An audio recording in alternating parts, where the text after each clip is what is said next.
SkyTraders.com. Wesley Financial Group is not a law firm, and Chuck McDowell definitely not an attorney. This is Chuck. If someone talked you into buying something really silly and you want to get out of that silly little thing, my advice, get the facts. Call me and I'll send you our timeshare exit kit absolutely free. Inside, you'll learn how timeshare works and all your options for cancellation. Call Wesley now for your free exit information kit. 800-948-7878. That's 800-948-7878. WPHT, WPHT-HD, WOGL HD3 Philadelphia. From the Piazza Premium Automobile Studios, powering your drive with 10 brands and 20 locations. Always live on the free Odyssey app.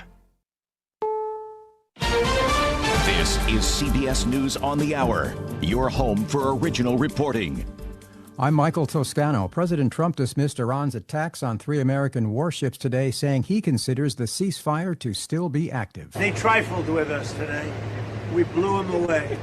They trifled. I call that a trifle. I'll let you know when there's no ceasefire. You won't have to know. If there's no ceasefire, you're not going to have to know. You're just going to have to look at one big glow coming out of Iran. The U.S. military targeted 2 Iranian ports in response to the attacks. Russia says it intercepted Ukrainian drones bound for Moscow. CBS International reporter Aidan Stretch tells us Russia had declared a unilateral ceasefire to observe its World War II victory military parade. Russia is removing those military vehicles and saying that, this is a military target. If there are, military personnel, military vehicles there, drones that are used to strike Ukraine reserves the right to retaliate. At least 12 countries are currently monitoring people who had already disembarked the cruise ship where a deadly hantavirus breakout occurred. CBS medical correspondent Dr. John LaPook says any of them returning to America will get special treatment. They're talking right now about the State Department maybe having a 747 that's equipped with pods, with these capsules where, people being transported back, if they happen to get symptomatic, they can go in there and be safely there. In Mississippi, roads are being cleared of debris. People have been combing through the wreckage of their homes, and volunteers are operating shelters after last evening's tornadoes. Correspondent Jason Allen has a look from the hard-hit town of Purvis. There were reports of at least 14 tornadoes, injuring 17 people across 3 counties. No one was killed. It's pretty rough. I mean, one minute you got a house and the next minute you don't. The tornadoes missed this home in Tylertown, but lightning hit it, engulfing the home in fire. Lightning also hit this vehicle, startling the driver. Oh my God! Back in Purvis, a church's steeple was blown into the parking lot, but here a cross still stood. Scientists are telling us that a lot of plants are going to become extinct by the end of this century. Ecological modeling by Sao Li Dong at the University of California, Davis found 7 to 16% of global plant species will face a high risk of extinction by the year 2100. Mostly caused by loss of habitat under climate change. She says those losses could have far-reaching implications. They provide quality habitat for, let's say, animals, so reduce erosion, purify water. The highest extinction rates will be in the western U.S., southern Europe, and southern Australia. Michael Wallace, CBS News. And you are listening to CBS News. What is going on? What's going on here? How is this possible? Great storytelling starts here. Oh, come on. Why?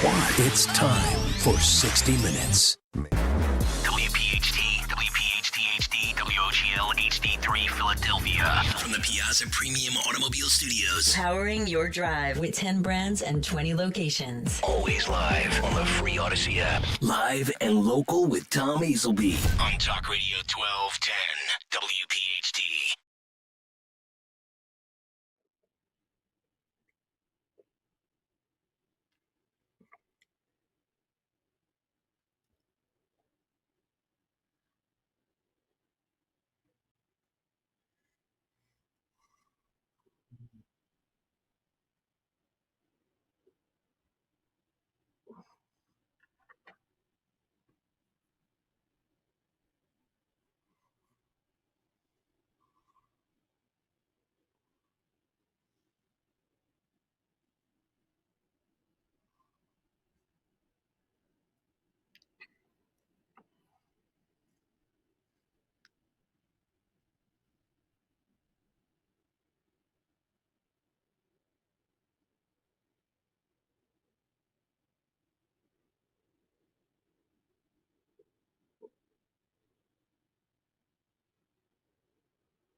Welcome to the late night show here in Philadelphia on 1210 WPHT. I am your host, Tom Azelby. I will be with you from 10 p.m. to 1 a.m.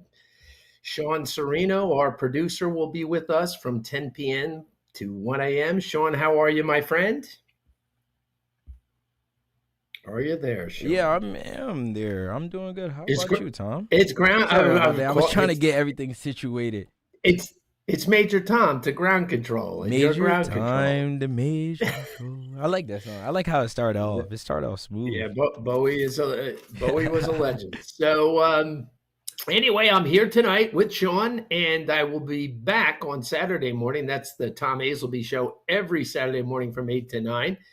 And you can listen on Odyssey, iHeart, or you can stream it on YouTube. The call-in numbers is 855-839-1210. If you want to see more stuff about the show and me and some clips, you can go to Facebook, Tom Azelby, or Instagram or X, where you can find me at the Old Gravy Podcast. The late night radio show, where the Saturday weekend show is more of a recap of what's going on in the news, what's going on in the world. This show, I like to mix it up a little bit, bring in different types of guests, and we've covered a lot of different things this week, from crime to adventure to some football talk. And you're going to see some of that tonight too. And my first guest tonight is the author Douglas Brunt. And Douglas's new book that is coming out is called The Lost Empire of Emmanuel Noble. Now, Douglas Brunt, and I call him Doug. Doug's first, well, it wasn't his first book, but it was the book where I started getting very interested in his writing, and that was The Mysterious Disappearance of Rudolph Diesel. And it was an instant New York Times bestseller. I mean, that's how good the book is. So I'm excited about the new book that's coming out on May 19th, which is The Lost Empire of Emmanuel Noble. Doug is coming on the air, and we're going to talk about that book. And if you're into industry and history, you're going to like this, because Doug is able to capture all that for you. And this Emmanuel Noble has a fascinating story.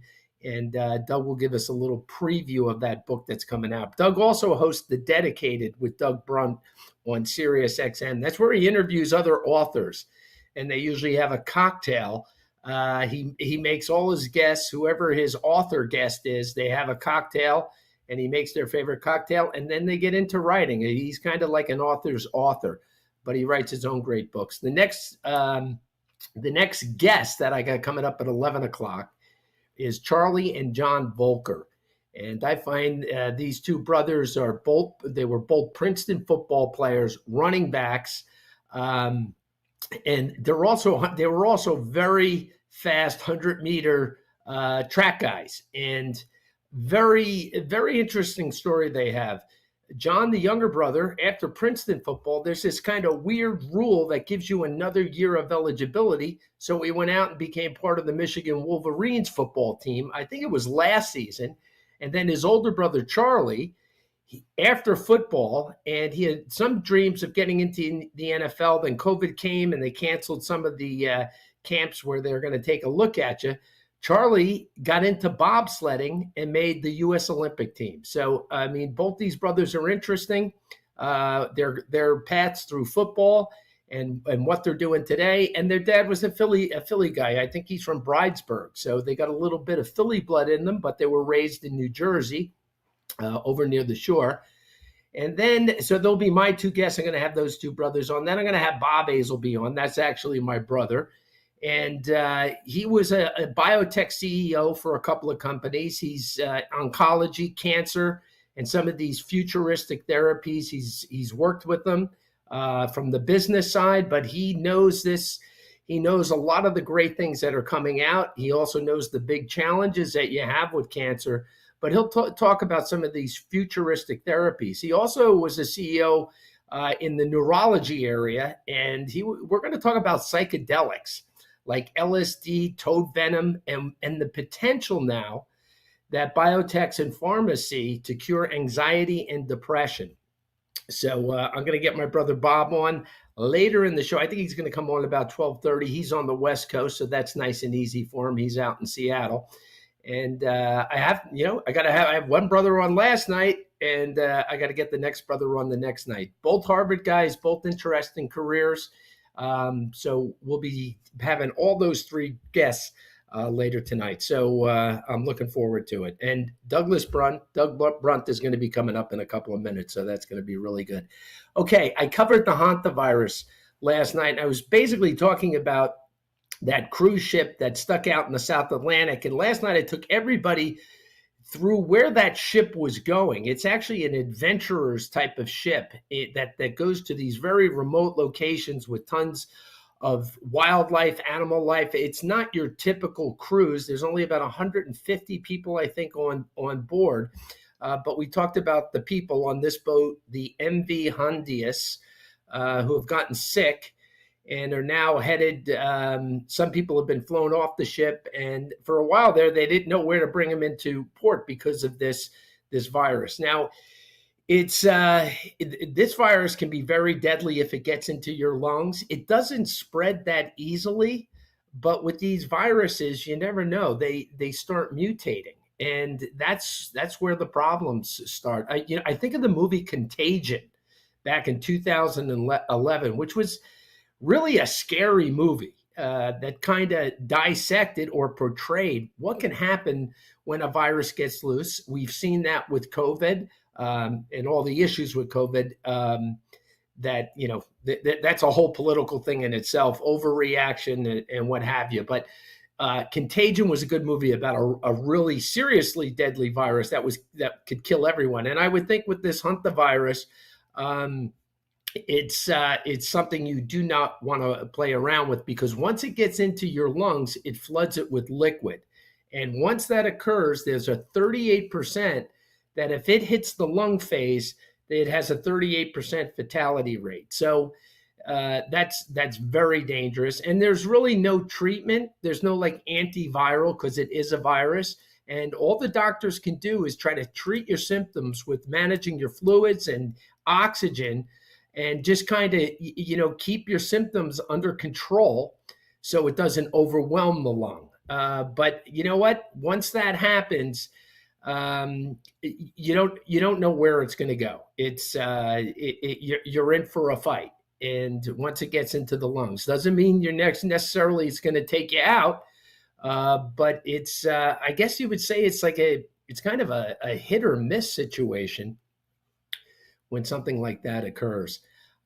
So anyway, I'm tracking that because it is interesting. And these viruses too, I guess you always have to be concerned with their mutations, this hantavirus. And so where it comes from fecal matter that comes from rats or mice.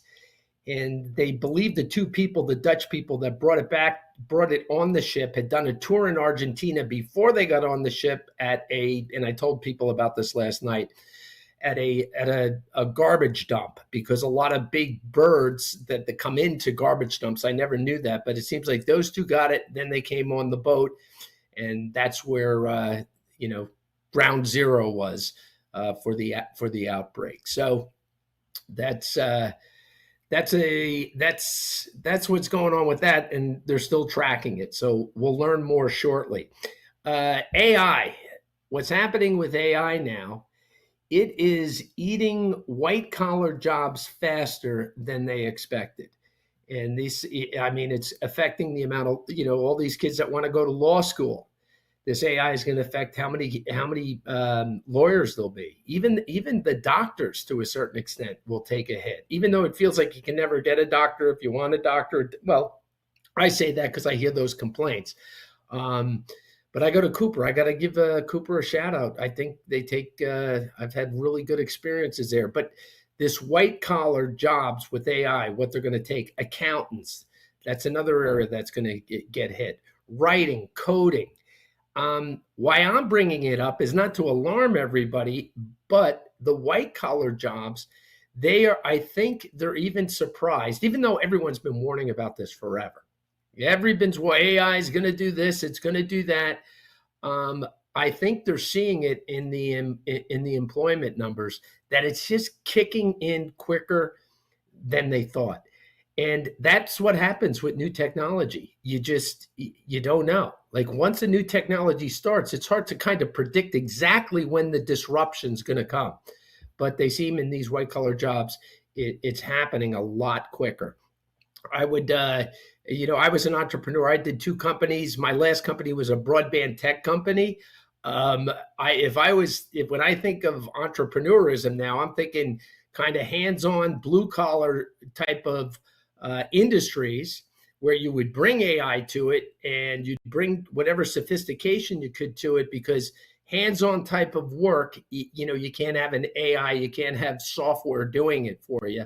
It can do some parts of your job, but maybe that's the future. It's fine. It's like the world is turned upside down. And I'll give you an example.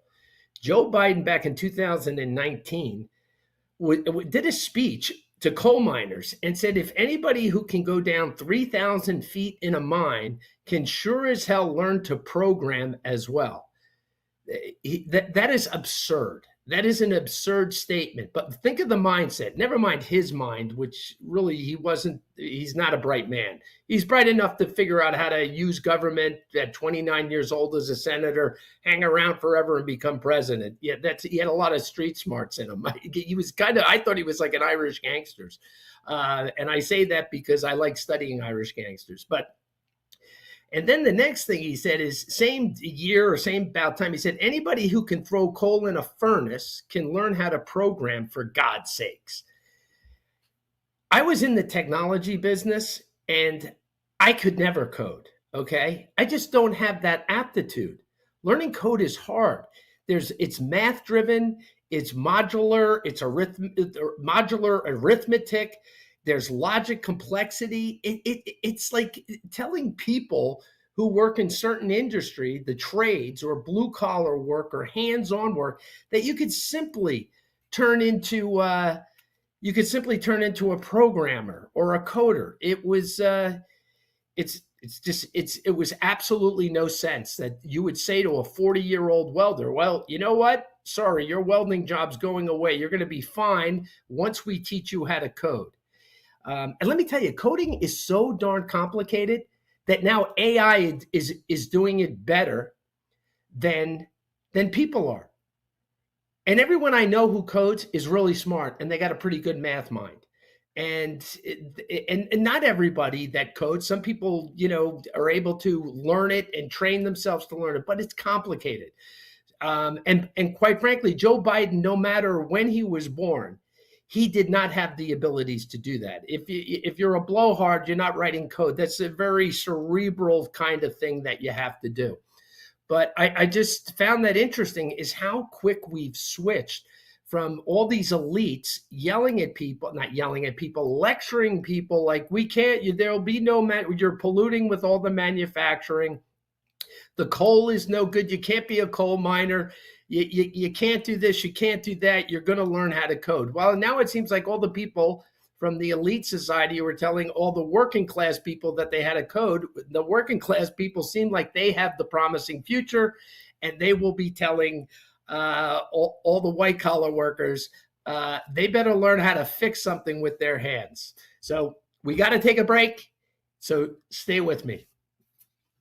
This is the Bloomberg Business of Entertainment Report. With artificial intelligence continuing to impact the music world, the lines between what's real and not have been blurred. Bloomberg's Lucas Shaw explains. A growing number of professional artists are using AI to make their work, and a soaring number of amateurs are using AI. So there's just so much music being produced using a lot of these tools, and there is concern on the part of artists, of copyright holders, and on some of these streaming services that they don't dilute the work of established professionals too much. Spotify is looking to change that by introducing a Verified by Spotify badge to help listeners trust the authenticity of the music they listen to. The new badge shows that an artist's profile has been reviewed, and with artist profile protection, artists now have greater control over what appears on their profile. Shaw says there's still more work to be done. Who is getting paid for AI music and what they're getting paid is still a little bit of a work in progress. Lisa Mateo, Bloomberg Radio. Pump up the volume. Business moves fast. Orders roll in, deadlines close in. When you ship with USPS Ground Advantage, you can keep up with confidence. Every package stays in our secure network from dock to door. And with nationwide reach, dependable tracking, and upfront affordable pricing, you get built-in peace of mind. You run the business. We run the routes. Visit USPS.com/Ground Advantage to learn more.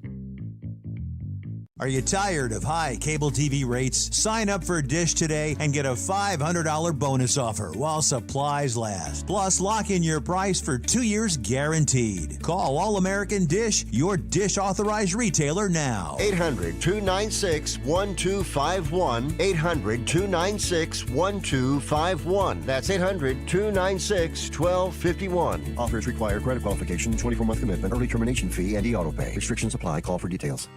With so much uncertainty in the world today, you may find yourself wondering, is now even the right time to retire? So many people are waiting, and those folks are going to be waiting a really long time, I hate to say, because there's no perfect time. The market is always unpredictable and volatile. Fortunately, Jim Cipriotti has been helping get people to, through, and beyond retirement for over 25 years. And each week, he wants to help give you that freedom to retire. Listen to Freedom to Retire with Jim Cipriotti, Saturday mornings at 9 and Sunday afternoons at 5 on Talk Radio 1210 WPHT.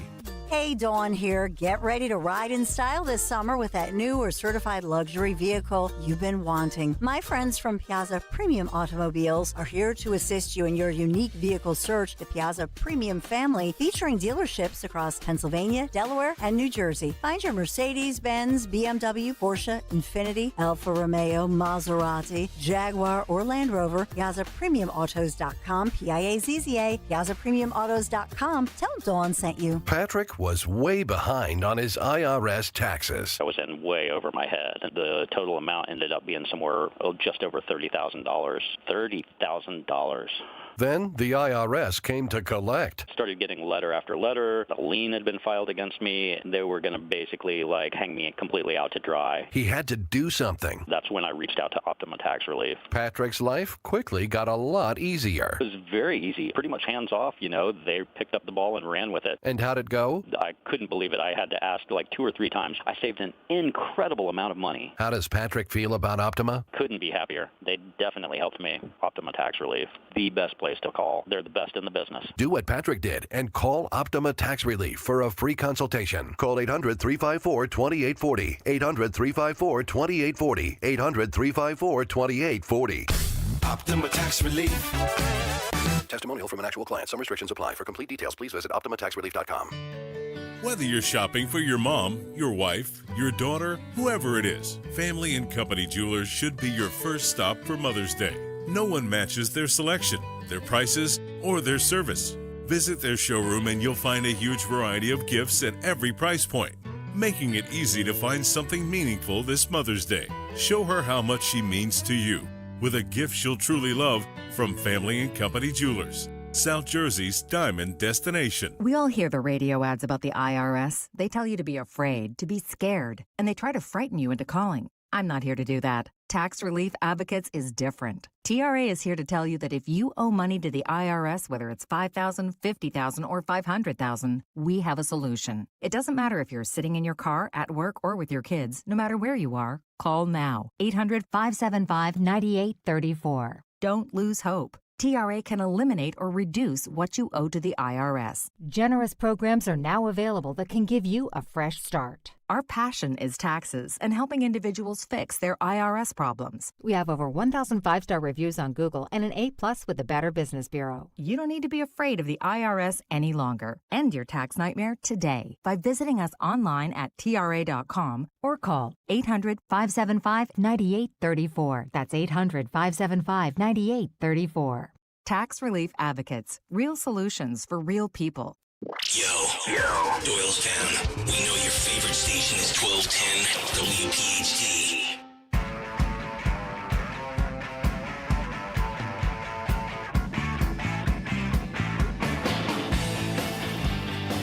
Welcome back to the Late Show in Philadelphia on 1210 WPHT. I want to start give you an intro to my next guest who's coming up. It's Douglas Brunt. Listen, he's a Philly guy who was born out in Radnor, spent his summers in LBI, And I read his, I don't think it was his first book, but his last book, The Mysterious Disappearance of Rudolph Diesel. I loved that book. It was an instant New York Times bestseller.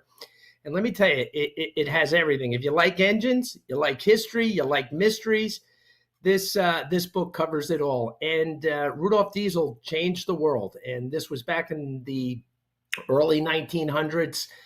Trucks, trains, submarines, war. This book was great. That's why I'm looking forward to his new book that comes out on May 19th. It's a true story of the man that built a Russian oil empire that actually dwarfed Rockefeller's Standard Oil. And if you do any research on that, that is amazing. Standard Oil was gigantic. And this Emmanuel Noble, in the end, Stalin, the communist, came for him. And this is all covered about this man. Just like he covered Rudolph Diesel, he covers this individual and this, titan of oil and what's going on in the world at a specific time in history. And I find these type of books really good.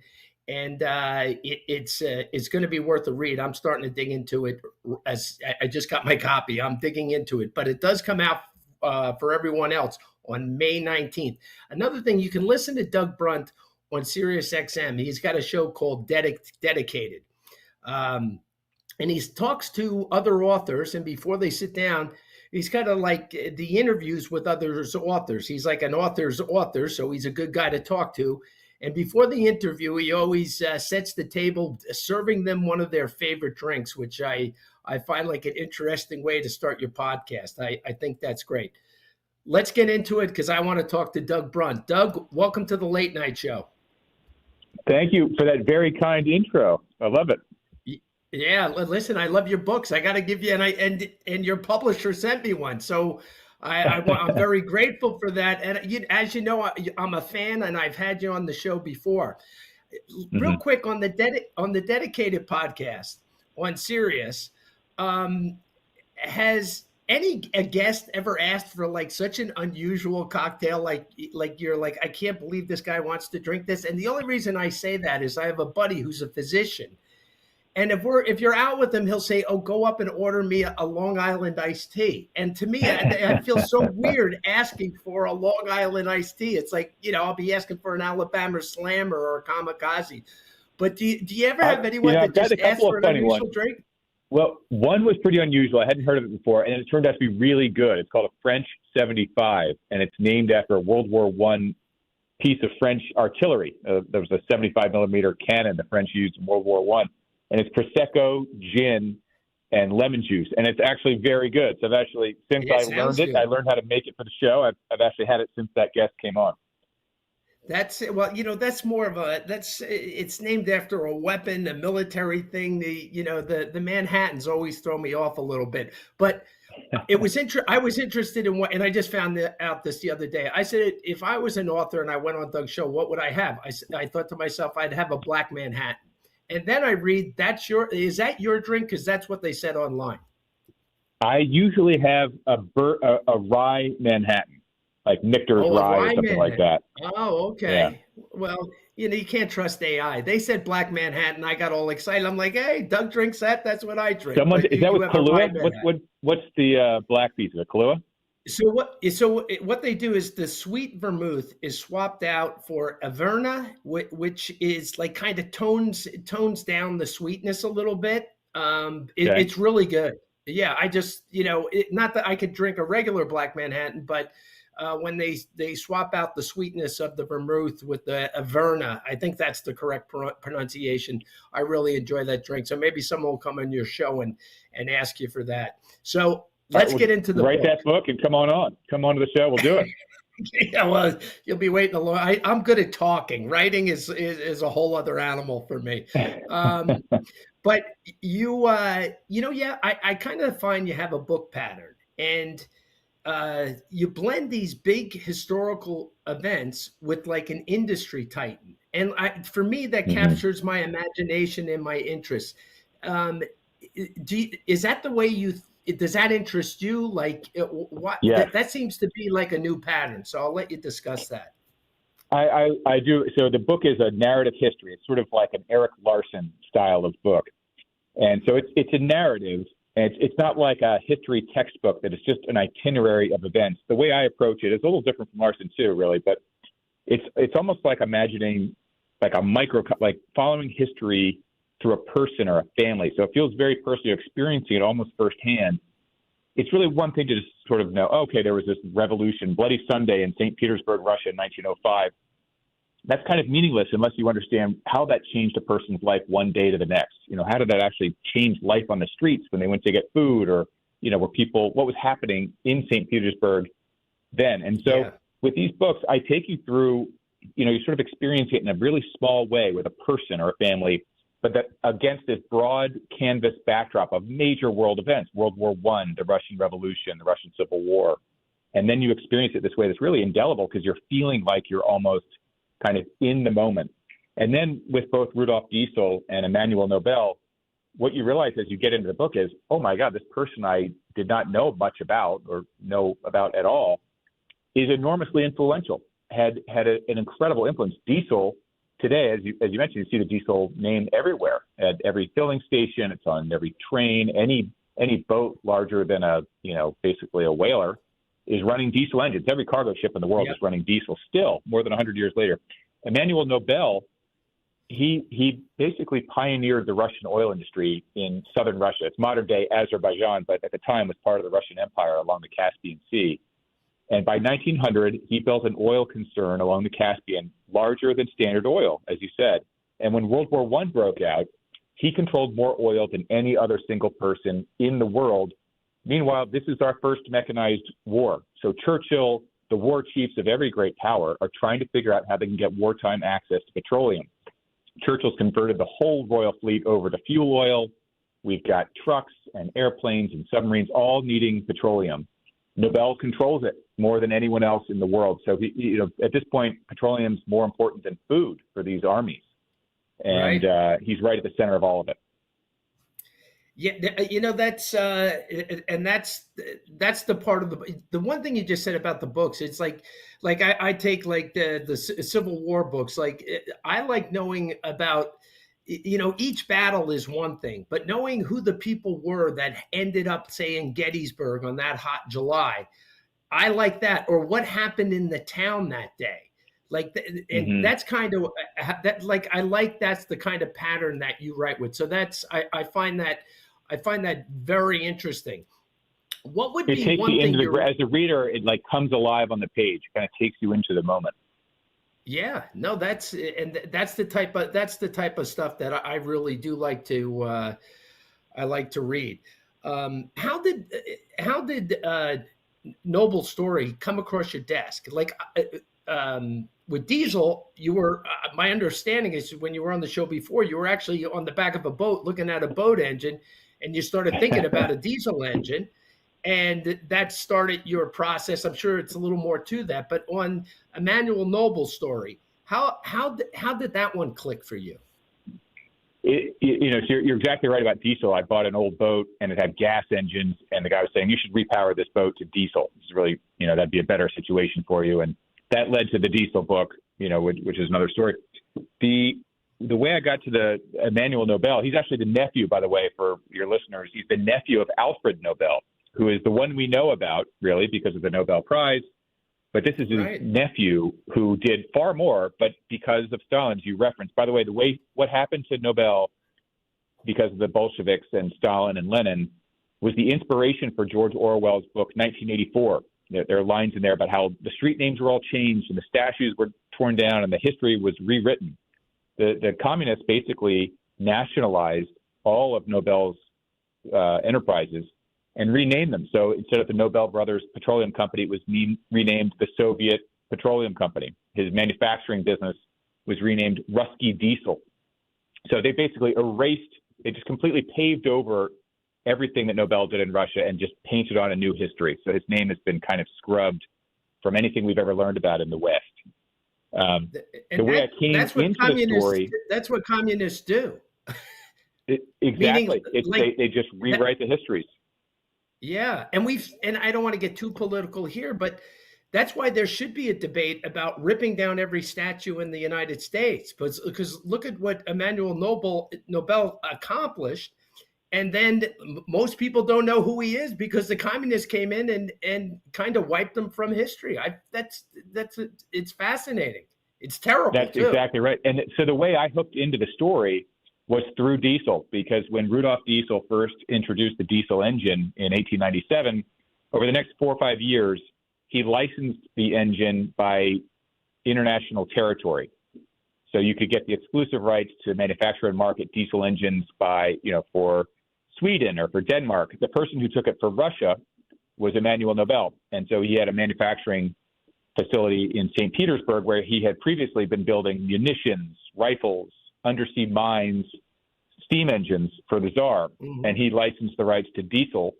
And he ended up becoming the largest diesel manufacturer outside of Germany. He really advanced the diesel engine technology for marine use in particular. And so I connected with Emmanuel Nobel through my work on Rudolf Diesel. And I came across some phenomenal stories. And so I just, people will sometimes joke that one writer's footnote can be another writer's whole book. And in this case, my own footnote turned into my own next book. Well, that's very interesting how that, and when you're telling the story, I started putting it together because I read your diesel book and I was like, wow, that totally makes sense. That would be your path to go into another book. When you start writing about these guys, and I can only go by your diesel book because I haven't started the new one about Noble. Do you start mentally bonding with these guys? To me, it's like when you start reading the book, it feels like if you're working on them so long and the books become very personal, it's like sometimes you feel like you're inside the head of them, like what they're dealing with emotionally, business wise. Do you start having like that mind meld with them? You really do. It's because you spend multiple years. With Diesel, it was about 5, but the last 2 of Diesel, I had started working a bit on Nobel, so it was about 5 in total with Nobel. You're reading a lot of their diaries, their letters they receive and that they write and send. And on top of that, reading a lot of one of the great ways to get the atmosphere of the time period is to read, first-person accounts, memoirs of people who were there, or their memoirs of French diplomats living in St. Petersburg at the time of the Bolshevik Revolution.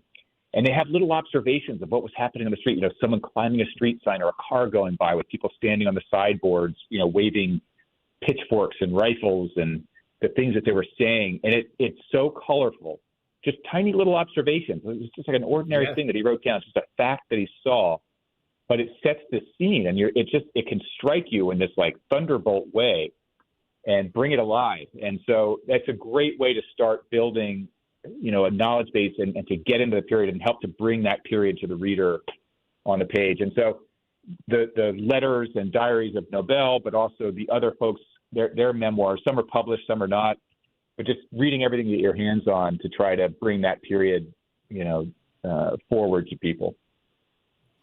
And when you're writing about and like so intimately researching and writing about these men, like like their personalities, like Diesel to Emmanuel Noble, like by the time you're done with your book and your research, you must kind of feel like, well, this guy was this was, how your friends would describe you, like, well, this was kind of Diesel, like this is how his personality was. Do you find that you can actually analyze like these two guys, like you knew them personally? Definitely. And they were both honorable. They were both principled to the point of their own peril. I mean, they came into conflict with their home governments quite a bit, both figures. And I'll give you one example with Emmanuel Nobel, for example.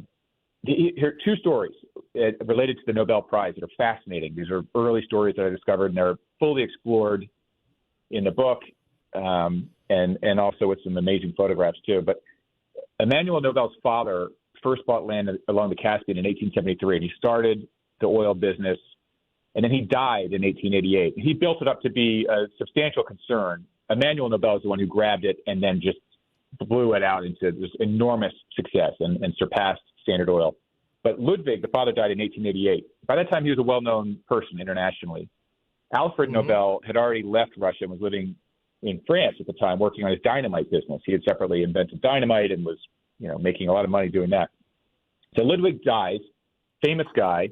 It's written up in newspapers around the world, but the newspapers in France get it wrong. And they incorrectly say that it was Alfred Nobel, the brother, who had died, when really it was Ludwig. And so Alfred wakes up in France, alive and well, picks up the morning newspaper and reads his own obituary, which calls him a merchant of death, that he's responsible for more human death than anyone in the world. He's a merchant of death. And he's like, my God, this is not how I should be remembered. And so he's inspired then to rewrite his will and establish the Nobel Prize, which gives all this money to the person who's done the most to benefit mankind in the prior year. So he rewrites his will. He then dies in 1896. So that's one funny story about how Alfred got going on all this. He then does die in 1896, and out comes his will. He had 33 million kroner, which, there are various ways to try to figure out the real value of money. If you just do inflation, it sort of undervalues it. There are better ways to do it, like looking at what was the average wage then and now, or as a percentage of GDP, that sort of thing. But suffice to say, it's many billions of dollars in present day value. So he has 33 million kroner. He gives 31 to establish the Nobel Prize and 2 to he didn't have kids, but to his many nephews and nieces and everything else. And so the family's like, what? I was expecting way more than this. I was counting on way more than this. Right. But Emmanuel Nobel, who is our guy here in the book, the name of the book is The Lost Empire of Emmanuel Nobel. Emmanuel Nobel is the custodian of the will, which in Russia translates to the custodian of the soul, which is something that Emmanuel, getting to his personality, takes very seriously. He felt he needed to honor the wishes of his uncle. So the king of Sweden calls in Emmanuel and says, listen, I really think you should not do these prizes. This is a lot of nonsense. You should take care of your family. Give all 33 million kroner to the Nobel family and sort of spread it around. Your uncle was unduly influenced by this pacifist movement who want us all to lay down all arms and there can be no wars anymore. Like that was a little crazy. And Emmanuel says, no, it's what he wished for. And so he basically tells the king to stuff it. And he goes back and calls a big family meeting and persuades them all, like, we need to, he's giving up some of this money himself. He said he persuades them all to establish the prize. And so without Emmanuel, there would be no Nobel Prize. And typical in his personality going forward, even though he's involved with the first couple decades of the prize, always puts Alfred's name forward and sort of gives him the limelight and makes sure it's his legacy that is gilded by this prize rather than his own. And he just remains in the background, which is sort of how he always was. It sounds like he's a very honorable guy, and I felt that way with Diesel too. Like with both of them, and I know this is because they were both your subjects. Did they have similar kind of like that moral compass, both of them, or did they differentiate in any way from as far as being, like trying to be decent human beings, because they were involved in big things that were impacting the world? They were both principled people, even though that would lead to conflict. They would stand by they didn't sort of go along to get along. Emmanuel was a little bit more polished. Diesel grew up impoverished. He was living in the parts of London that were the setting of Oliver Twist. With the Artful Dodger and all that. So he grew up sort of with a much tougher childhood, whereas Emmanuel Nobel, his dad was already fairly wealthy. He went to great schools in Germany, and he was a little more polished. So he really, in the end, of course, was the right person to lead the business, because they needed really more of a financier to take a business from big to immense, as opposed to just, start a business from scratch. And so he was very effective at, developing relationships with ministers of government in St. Petersburg. He hosted Tsar Alexander III down in Baku, where the operations were, the oil operations. The Tsar came down. He's like, my gosh, this oil concern is getting massive. I got to go check this out. And so Emmanuel, at the age of only 29, hosts the Tsar Alexander III and his son, who becomes the last Tsar, Nicholas II, who's famously assassinated by the communists. host them all around Baku, and they're so impressed with Emmanuel, they offer him Russian citizenship right away. And so he was very effective in a way that Diesel was not. Diesel wasn't quite as much of a people person as Emmanuel was. Right, and their upbringings were completely different. I always, after I read Diesel, I thought he kind of reminded me of Elon Musk, who kind of had a rough upbringing, but just like that brilliant engineering mind obviously it took him a long way. So I want to remind the readers, it's The Lost Empire of Emmanuel Nobel. And I think I can't wait to read it. And before I let you go, we always the last time we had we talked about LBI and Beach Haven because you spent all your summers there. That's correct, right, Doug? When I was a kid, yeah. Yeah. So it's funny. I just did an interview the other night, and I know you went to Duke, and I did an interview with a Duke graduate. He just got drafted in the NFL, but just by coincidence, he's another kid that grew up on LBI. And as I've told you before, I run into so many Beach Haven people down in Jupiter. It's like they go from Beach Haven down to Jupiter, Florida. But this kid, Brian Parker, an offensive lineman for Duke, just got drafted in the 6th round. We just talked about what's that like for your family. And it's, you're still a kid, he's 22, but you're a kid. And all of a sudden you just, you drop into the NFL, after that draft night, kind of what's coming. But I think it was such a big deal. But once again, another guy from who spent their summers as a kid on Beach Haven. So I wanted to connect you with that story. But anyway, another great book. I can't wait to read it. It's The Lost Empire of Emmanuel Nobel. And I'm looking forward to reading it. Doug, thanks for coming on. Thanks so much for having me on. I appreciate it. We got to take a break and stay with me. Hey, this is Larry Steinitz with Investor Schooling. How many times are you going to listen to my voice before you finally go to investorschooling.com? I can't believe you haven't signed up for a class yet. You're going to learn real estate investing. You're going to learn stock options trading. You're going to learn things about money that you didn't even know existed. Go to investorschooling.com right now. Oh my goodness. This Thursday, investorschooling.com, and take that free class. See you there. If you're in the Philadelphia area and caring for a loved one with Medicaid, get paid starting today. Freedom Care has already helped over 162,000 families get the care they deserve, with 97% satisfaction and more than 8,000 five-star reviews. If you have Medicaid, you need to hear this. You may qualify to choose a caregiver you already trust, a family member or friend, and they can start getting paid. No agencies, no strangers, just someone you know, helping with meals, medication, bathing, mobility, and more. This service isn't for later, it's for right now. It's 100% free to you through Medicaid, and caregivers get paid right away after their shift. Find out if you qualify today. Call 267-535-2174. That's 267-535-2174. Don't wait. Call 267-535-2174 now. Again, that's 267-535-2174. Freedom Care. Get paid to care starting now. Freedom Care. We're here for you. Living here is about more than just the headlines. It's the new restaurant opening in Fishtown. It's the playoff energy at the bank. It's the festivals that make your neighborhood feel like home. KYW News Radio brings you the pulse of the Delaware Valley. From service journalism that solves problems to stories that celebrate our culture, we cover the life you're actually living. Authentic, local, factual. KYW News Radio, Philadelphia's most trusted news source. Hi, this is Joe Mederchik, PNC Bank Regional President. People ask us, is PNC just a boring bank? Well, that depends. Is starting a business boring, or being the first person in your family to go to college? For nearly 160 years, we've done the hard and occasionally boring work of banking to deliver brilliant results to our clients. To see what boring banking can do for you, stop into any of our local branches right here in the greater Philadelphia community. PNC Bank, brilliantly boring since 1865.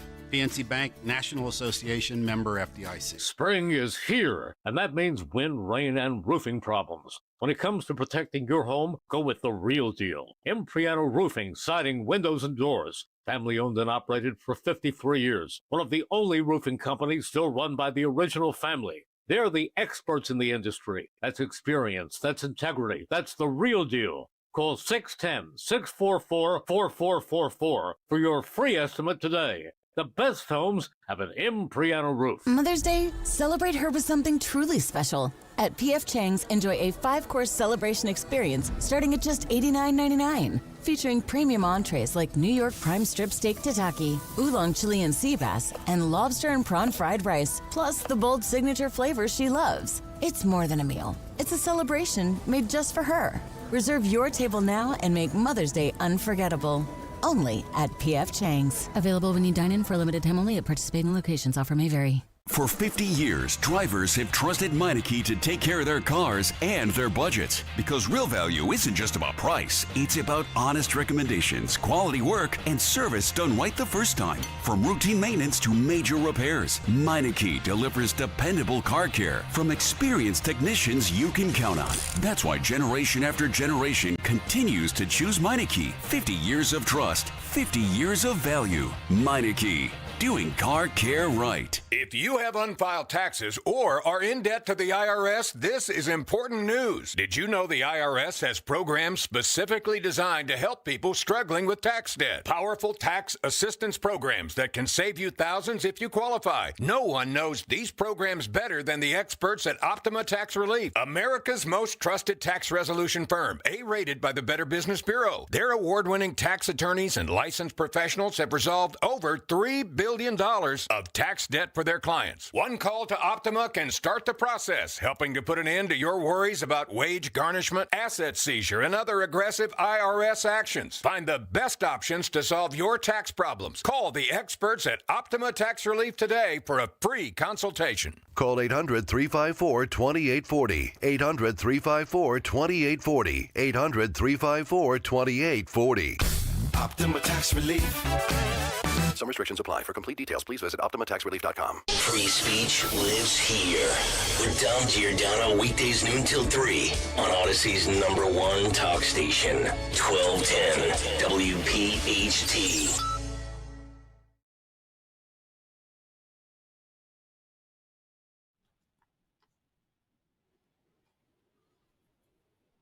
Welcome back to the Late Night Show here in Philadelphia. This is Tom Azelby. I will be here to 1 o'clock. I got a couple more guests coming up, but we're going to go to the break at the top of the hour. But before we do, I have a caller. I believe Kitty is on the line. Kitty, are you with us? Yes. How you doing? My name is Kitty. I'm Panamanian. I'm here through a friend, Uncle Barry. Hi, Kitty. How you doing? So I'm good. I was going to say, once you said Uncle Barry, I was like, okay, I gotta roll out the red carpet. So what do you got for me? So here's a little backstory. I heard your clip. I'm from New York City, right? I heard a little clip of you were talking about medical code, medical billing, right, and AI and how it's taken over. I'm actually a medical claims adjuster, medical biller by trade, right? However, this is what I do. This is what I love. This is my profession. Passion. That's how my bread and butter, right? So I also, right? So I wanted to kind of opine, but with respect, because I didn't really hear all of it. So I want to give it, understand. I want to just say I don't have the whole context of what you were saying, but it almost seemed like you were erring in the side of AI. And I want to put my foot in the game and say, right, maybe I didn't hear everything, so I don't know where you were coming from, but I want to give respect to your craft because I understand that I didn't hear everything. But however, let's have it. Let's have. Oh, I will let you have it. But let me know how hard I can go before I go. You lead, I will follow. No, yes. Hit me with your best shot. I was born in New York, so go ahead. Okay, face down, the mattress, ass up. I will let you have it.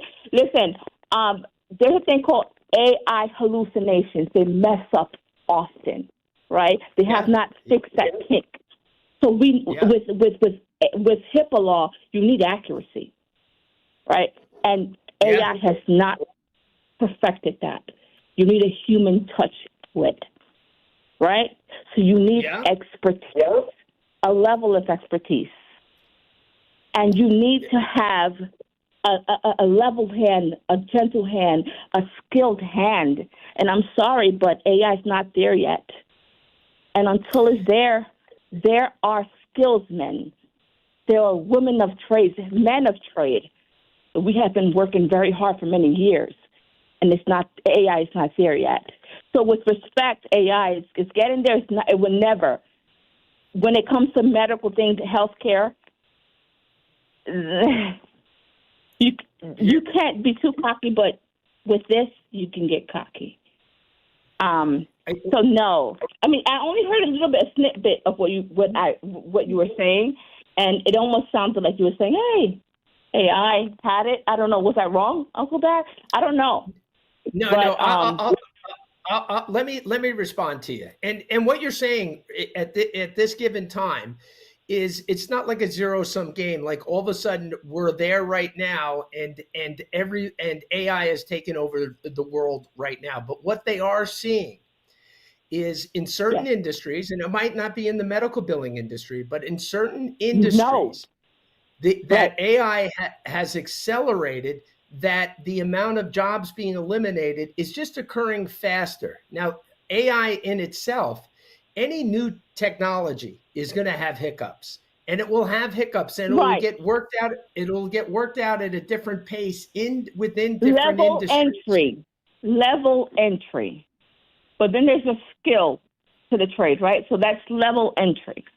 And then there's times that you pick up a trade and you have developed a skilled hand. It's not there yet. It's not there yet. But level entry, maybe. I don't know.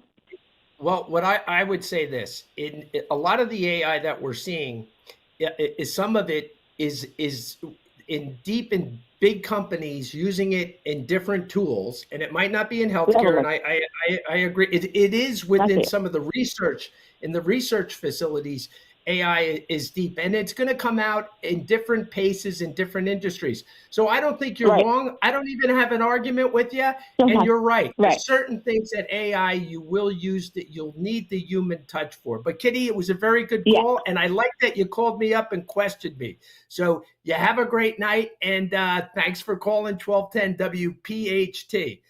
So, and I get what Kitty's saying there. What she sees in her day-to-day, in her hands-on, is that they're probably bringing in some AI applications, and they're probably just not working that well. And like any new technology, that happens. But the truth is, there's a lot of AI we don't see going on because it's not at the retail level. It's deep in industry, doing back-end stuff that we're not even aware of, like using Grok and Chat GPT.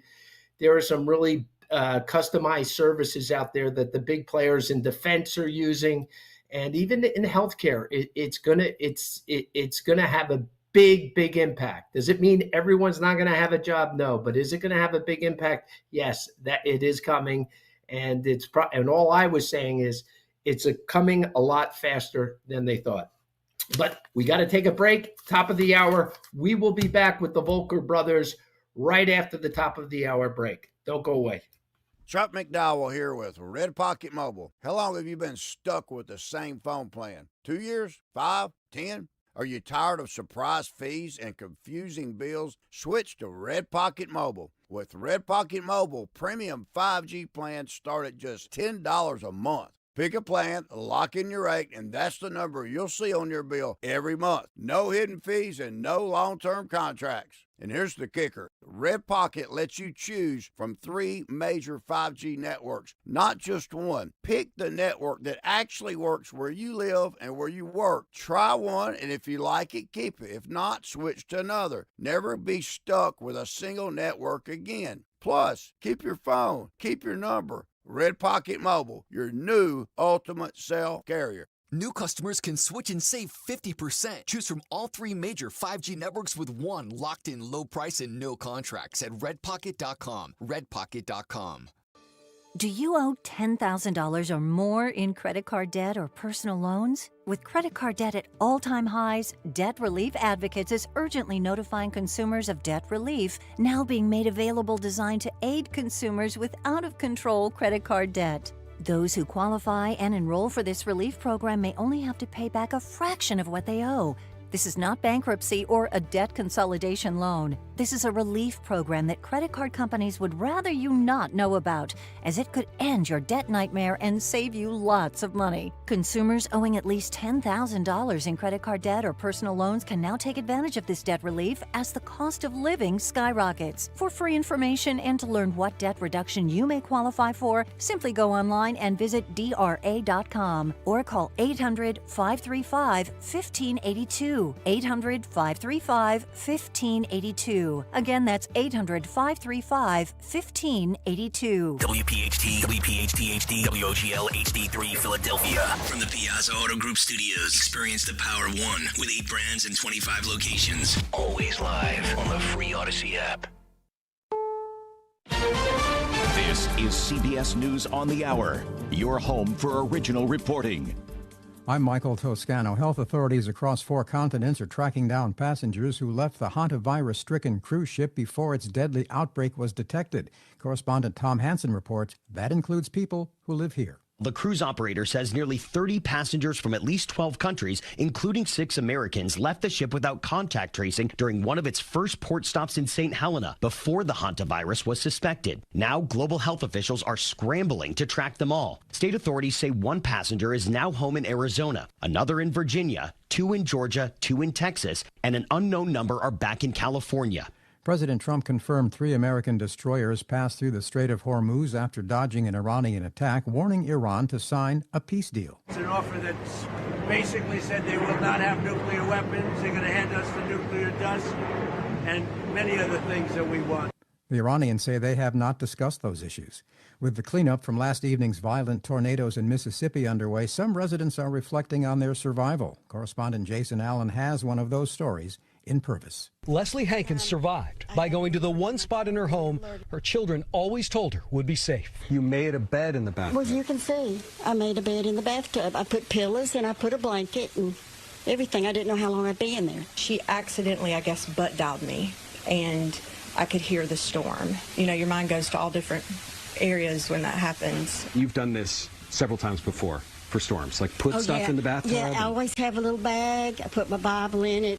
In this CBS News exclusive, we hear from a woman in Texas detained by ICE, even though she says she's lived and worked in the U.S. legally for decades. After 6 weeks in custody, she was released, and talk with CBS's Chanel Call. 54-year-old Minu Batra was still haunted by her 45 days in ICE custody. What was the hardest part of being in there? You start to believe that perhaps you are not equal, that you are not human. Batra was arrested by ICE on March 17th at a Texas airport while on her way to Milwaukee for work as a court translator. A federal judge ruled she was held for, quote, no discernible reason. The defendant in the Boulder, Colorado firebombing attack on a mall last June has pleaded guilty to charges including first-degree murder. Mohammed Solomon apologized via interpreter for attacking people by throwing Molotov cocktails at them as they supported Israeli captives held by Hamas. I want to begin first and show my apology. This is CBS News. It's one of the most successful law and justice programs in television history that continues to uncover the truth. 48 Hours, Saturday on CBS and streaming on Paramount+. WPHT, WPHT HD, WOGL HD3 Philadelphia. From the Piazza Auto Group Studios, experience the power of one with 8 brands and 25 locations. Always live on the free Odyssey app. Live and local with Tom Azelby on Talk Radio 1210. Charlie and John Volker, the Volker brothers. And give you a little background before I bring them on. They were star running backs at Princeton. Charlie went on to become an Olympian bobsledder. And then John played 4 years at Princeton, and they were both outstanding running backs, both in high school and at Princeton. They both ended up in the Princeton backfield at different times. Charlie is a few years. I think Charlie was going out when John was coming in. How nice is that? You got one star running back leaving, and then his younger brother comes in to fill the gap. And they both had tremendous success at Princeton. John would then go on. He had a year of eligibility, and he's going to have to explain that, but it only really works for the Ivy League. You get 4 years of collegiate eligibility, but there's something in the Ivy League that allows you some rule that you're able to go play another year, and that's what John did. He went to school out in Michigan, and Charlie went in and pursued Olympian bobsledding, and he was in Beijing in the Winter Olympics pushing a bobsled. So anyway, they got Philly roots. Their dad is from Bridesburg, I believe. They'll correct me when they come on if I got the wrong neighborhood. But, Bridesburg, if you're from Philly, that's like the melting pot of European descent, Irish, German, Polish. It was a big manufacturing area back in the day, and they probably got some of their toughness, that Philly toughness from having their dad being from Bridesburg over in the city there. So let's welcome the Volker brothers, John and Charlie Volker. How are you, boys? Hey, Tom. How's it going? Thanks for having us on. Oh, great. Okay, so this is what I got to do. I got to figure out which brother is who. So, Charlie, Charlie, say Tom, thanks for having me on. Then I'll know whose voice it is. Tom, thank you for having me on. All right, I got that voice. And let me hear you, John. How's it going, Tom? Thanks for having us on. All right, now I can tell, because I usually don't bring two guests on, but you guys have a great story. So if I screw it up, I know I know the background on each of you, but if I'm talking to one, I might think I'm talking to the other. Believe me, I'm very capable of that. So you were both graduates of Rumson Fairhaven. I was telling the audience you have Philly roots in Bridesburg with your dad, and I'm going to start with you. I'm going to start with you, John, and okay. Charlie. So, John, my first question is. Listen, you guys are both tough running backs. You ran obviously you play the game of football. It's a tough game. And I just want to know, John, did your older brother Charlie toughen you up as you were growing up? Yeah, I think so. I mean, Charlie's 6 years older than me, so it was always easy getting to see, okay, what did Charlie do 6 years ago? But yeah, playing running back, you can't be soft. You got to be a tough guy. And that's definitely something Charlie instilled in me. And, in my early days, starting out playing tackle football. Believe me, you were very nice to Charlie on that, because my younger brother, who's 5 years younger than me, is coming on the show later tonight. He's a biotech CEO.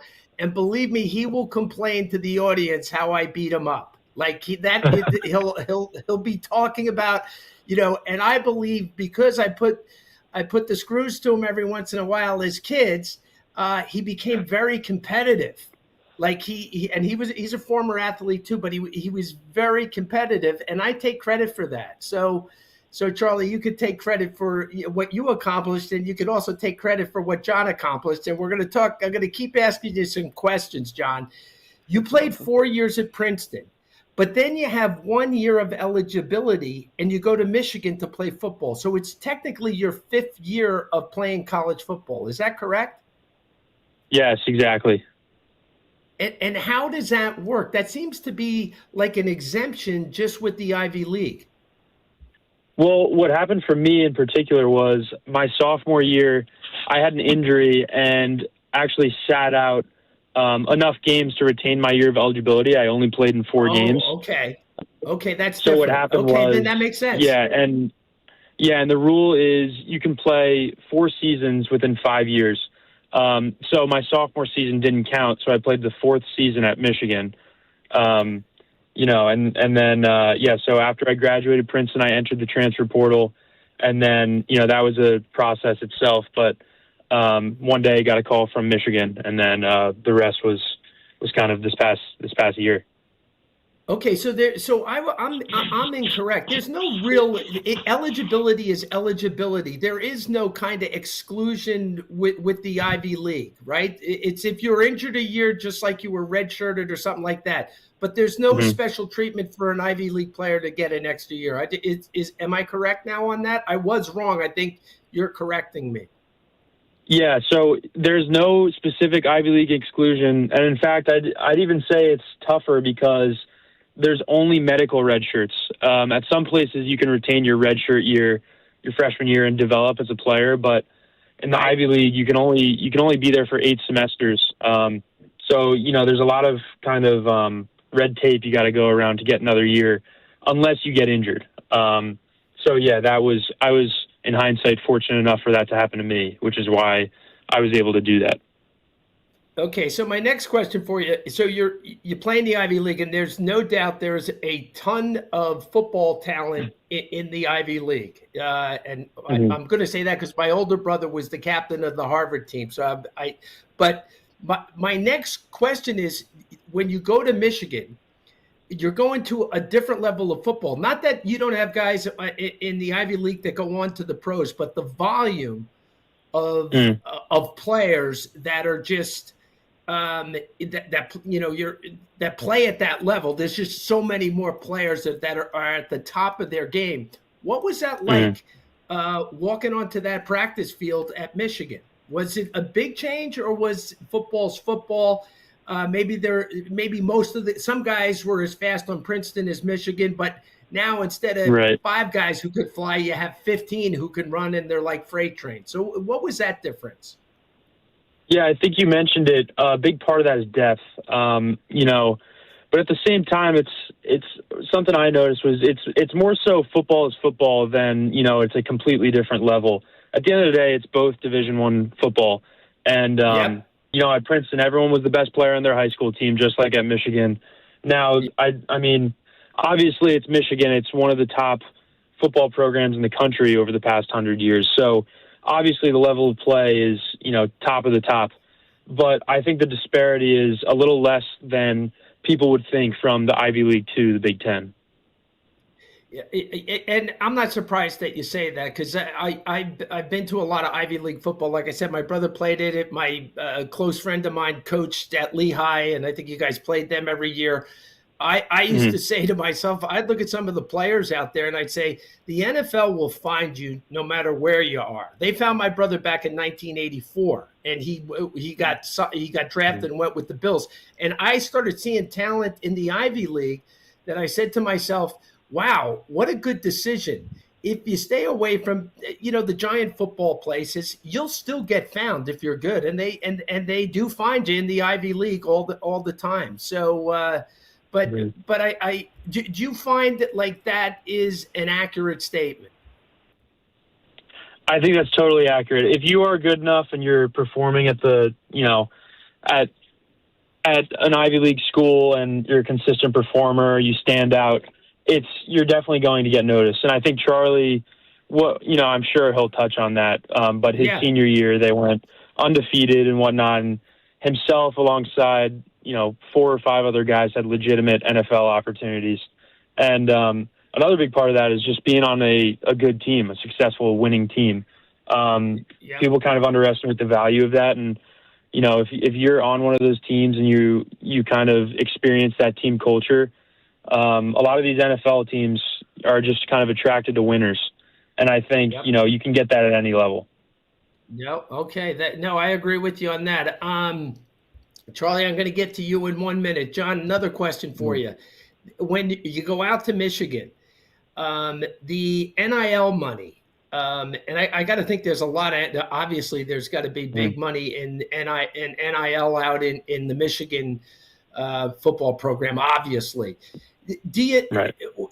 Did you feel that sense of the NIL money there? Like everyone's saying, there's a lot of opinions on what's going on and how it's going to end or how it's all going to work out. It's not going to end.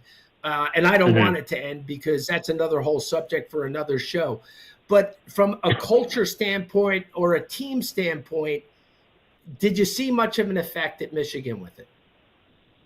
Yeah, I mean, I totally did. And I think NIL is something that, like you said, it's definitely has to be addressed, and the current system in place is not sustainable. I think the incentive structure that it creates is a little questionable, and the game of football is one that, the underpinning of it is, team over me, all that stuff, being selfless. Just because of the nature of the game, it's a violent sport, and you really have to trust that the guy next to you is going to, put the team over himself and whatnot. And then, today with the transfer portal, you got guys jumping around, a lot of money involved for young kids. It just puts that stuff, at odds with each other. So definitely something that I think needs to be addressed. Personally, I'm a little skeptical of the current framework, but I think there are people who kind of are aware of this, and stuff's definitely going to change I think, for the better.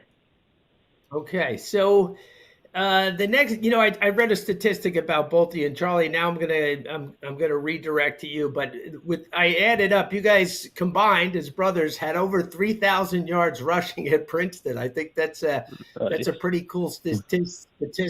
Two brothers. That's pretty neat.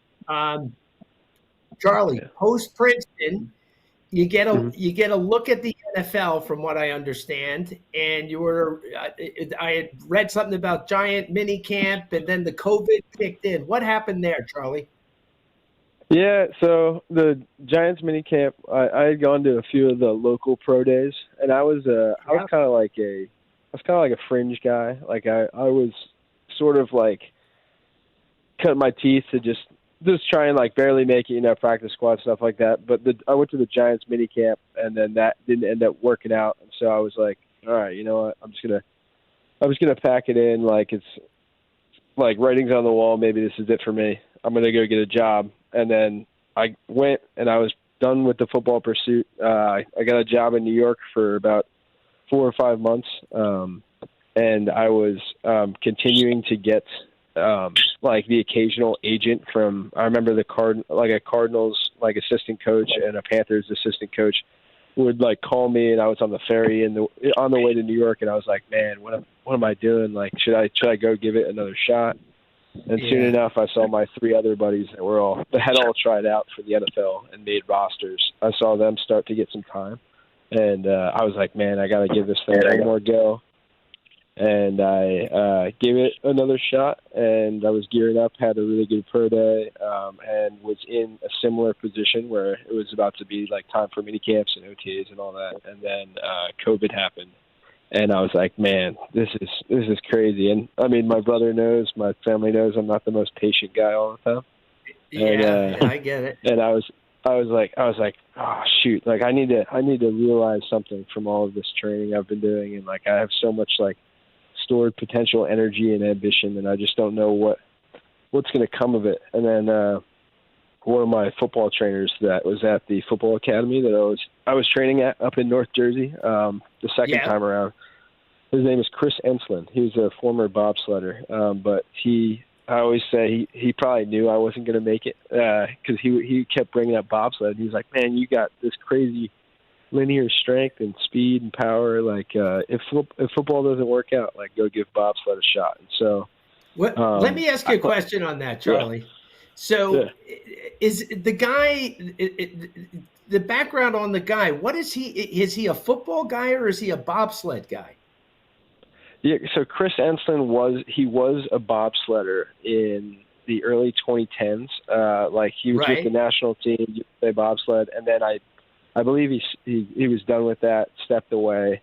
In the later 2010s, he took up a like strength coaching position at Test Football Academy in North Jersey, and that's where our paths crossed, and that's the first time I ever really like heard or thought about bobsled. You talk about I was just going to say, you talk about just how life happens, right? Yeah.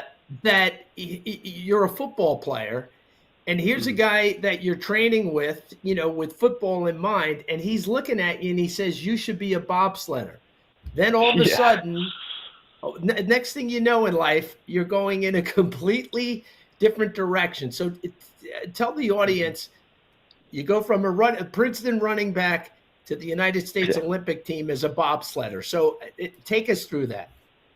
Yeah, of course. Yeah, it was. Well, first of all, I'll just like make a statement on, like you said, you think you have everything mapped out, and I'm like type A planner. I try and anticipate everything, and then more often than not, big life moves I've realized will just come out of like nowhere, and then all of a sudden it's the most natural thing, or like the most meant to be thing that could happen. And like football, I was always having trouble going side to side, and we know that not a lot of one cut backs exist anymore in the NFL, and right. So that was kind of like an uphill battle the whole way through. And then I found out about this sport where you just had to freaking just push something as hard as you can for 5 seconds and just be tough and brave and powerful and all that in a straight line. And I was like, man, this is so natural. Like, this is what I've been training for my entire life, and I just didn't know it yet. And wow, that's very interesting. It was super exciting, and it was a quick turnaround. Like, I think it was 18 months out from when I got in the sport to when Beijing happened. But I've mentioned this before. I think I was better at bobsled than I ever was at football, and it was just like a natural thing. I had played football my whole life, but like for some reason, pushing an object in a straight line fast, which makes me sound like a caveman. It was just like very, very natural. And and just felt good. And sometimes there's things like that out there for you that you just don't know about, and then like it'll just come out of nowhere. But it turns out I had been training for that. I just didn't know it.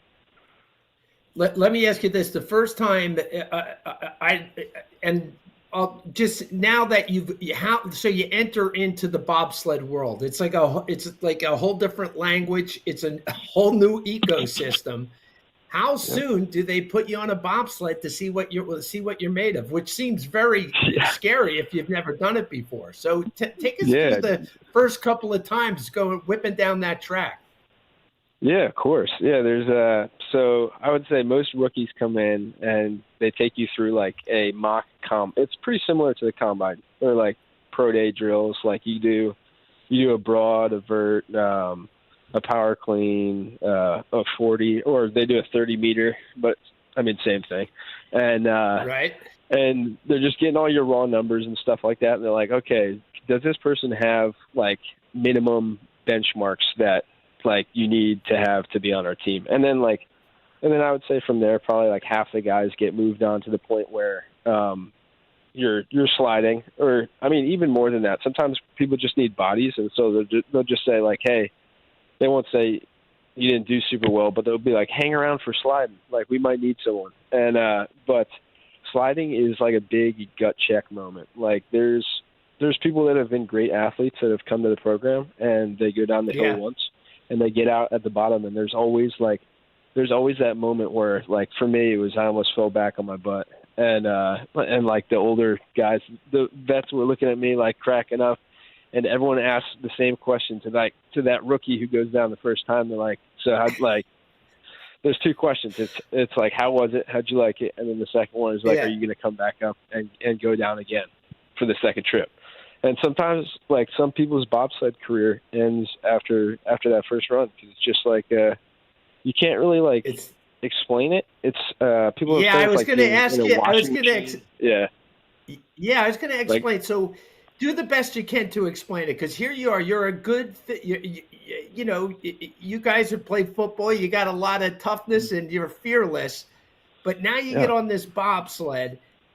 When you fell back or whatever, like, what were you thinking as you were going down, and then once you stepped off? Yeah. When you're going down, like, I mean, you don't really know what to expect. You're like thinking, is this going to be a roller coaster?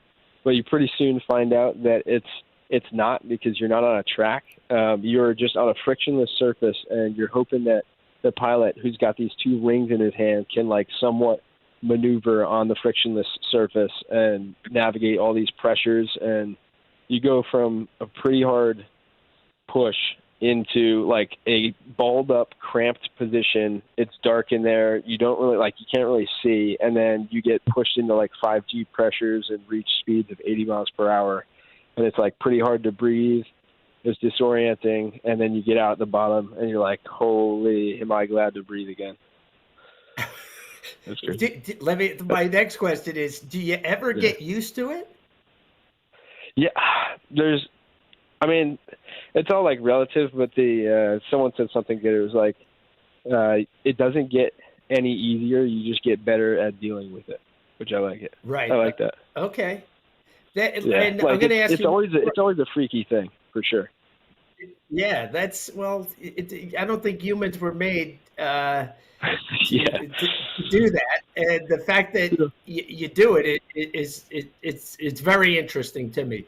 And yeah, definitely. So you go to the Olympics in Beijing. What is it like, being Olympian? Is it all business when you're over there, and like all you're focusing is getting on that sled and trying to win a medal, or are you able to take it all in?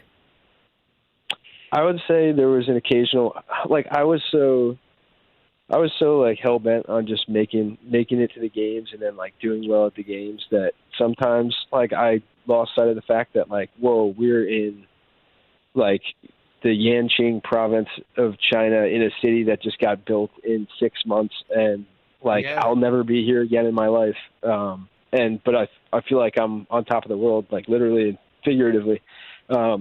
But yeah, like I'm such a competitive person that sometimes like small moments do get lost. But other times, like you'll stop and take a breath and realize like, whoa, there's a Swiss bobsledder that's having a birthday in the cafeteria, and we've got 70 countries, like over 200 people in this room that some know English, some don't, and they're all singing happy birthday to this Swiss guy, Like, yeah, that's cool. Just like small moments like that. I was just thinking to myself, like, man, I will probably like never be in a spot like this again, it was cool. It was super like once in a lifetime opportunity, and those things like brought me back down to earth. That's really cool. Hey, John, did you head over to Beijing, or what the family do? Did you guys watch from home, or did you head over? I mean, we would have if we were allowed to. It was the middle of COVID, and China wasn't. I don't think they were letting us over there. But we have a local bar. It's called Val's. It's right next to our high school. The whole place was, having a big watch party, and that was a lot of fun. So we still got a bunch of people. And then Charlie also, in that St. Patrick's Day parade, about a month later, there was a whole float for Charlie, and it was pretty cool seeing how many. There were kids wearing Charlie bobsled T-shirts. So there's a lot of cool stuff going on at home, despite not being able to go there. That's right. And let me in Rumson Fairhaven, a small high school with a lot of great with a great athletic program, and I know that from your dad's friends. I actually used to go to Rumson Fairhaven basketball games to watch Alex Geiger play. So, but it's a great area, and it's a great sports high school. I want to take a break, and I want to hold you guys on because now I want to talk how both of you guys can run. You were track guys, the 100-meter. So if you can stay with me, we're going to go to break. And when we come back, I want to talk about both of your track careers, because guys that can run can play football. And obviously you can also bobsled. So right after this break, I'll be back with the Volker brothers. With so much uncertainty in the world today, you may find yourself wondering, is now even the right time to retire? And so many people are waiting, and those folks are going to be waiting a really long time, I hate to say, because there's no perfect time. The market is always unpredictable and volatile. Fortunately, Jim Cipriotti has been helping get people to, through, and beyond retirement for over 25 years. Each week, he wants to help give you that freedom to retire. Listen to Freedom to Retire with Jim Cipriotti, Saturday mornings at 9 and Sunday afternoons at 5 on Talk Radio 1210 WPHT.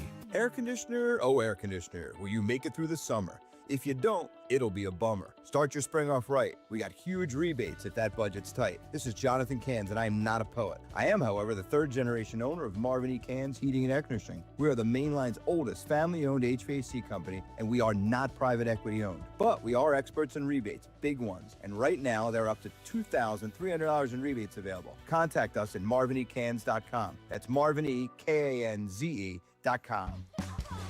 Summer is almost here, and it's the perfect time to start stocking up on easy treats from Tasty Cake. The baked peach pie is a sweet, fruit-filled snack that feels like warm weather is on the way. And the lemon cupcakes are perfect for backyard hangs, weekend outings, and all those busy on-the-go summer days that are right around the corner. So next time you're at your local grocery store, grab a few. Simple, fun, and ready for the season ahead.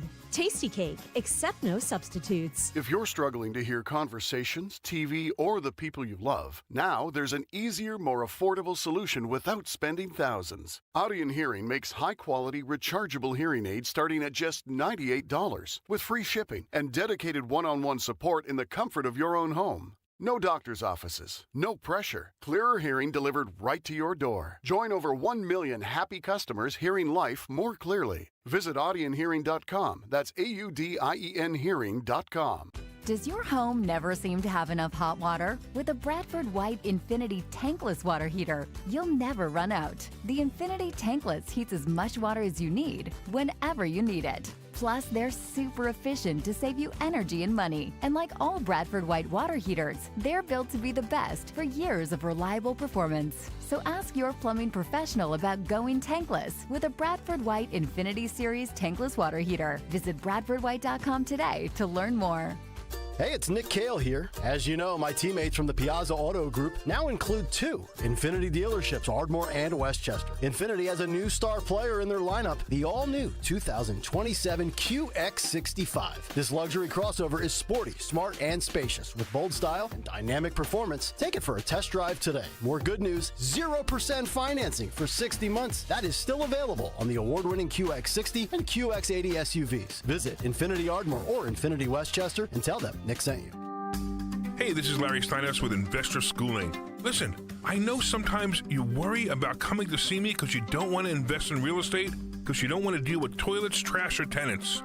I'm going to teach you a way that you don't have to deal with toilets, trash, or tenants, or even own any real estate and invest in real estate at the same time. You want to learn this, so go to investorschooling.com. That's investorschooling.com and take a complimentary class this Thursday, and I promise you, no toilets, no trash, no tenants. In Philadelphia, Chase is proud to root for the home team because they're our team too. We cheer from the bleachers and on the sidelines. We cheer for gymnasts and quarterbacks. And with more than 80 local Chase branches and 5,000 nationwide, we are right beside you, Philadelphia. Neighborhood bankers, digital tools, national strength. Chase, make more of what's yours. JP Morgan Chase Bank, N.A. member FDIC. If you're in the Philadelphia area and caring for a loved one with Medicaid, get paid starting today. Freedom Care has already helped over 162,000 families get the care they deserve, with 97% satisfaction and more than 8,000 five-star reviews. If you have Medicaid, you need to hear this. You may qualify to choose a caregiver you already trust, a family member or friend, and they can start getting paid. No agencies, no strangers, just someone you know, helping with meals, medication, bathing, mobility, and more. This service isn't for later, it's for right now. It's 100% free to you through Medicaid, and caregivers get paid right away after their shift. Find out if you qualify today. Call 267-535-2174. That's 267-535-2174. Don't wait. Call 267-535-2174 now. Again, that's 267-535-2174. Freedom Care. Get paid to care starting now.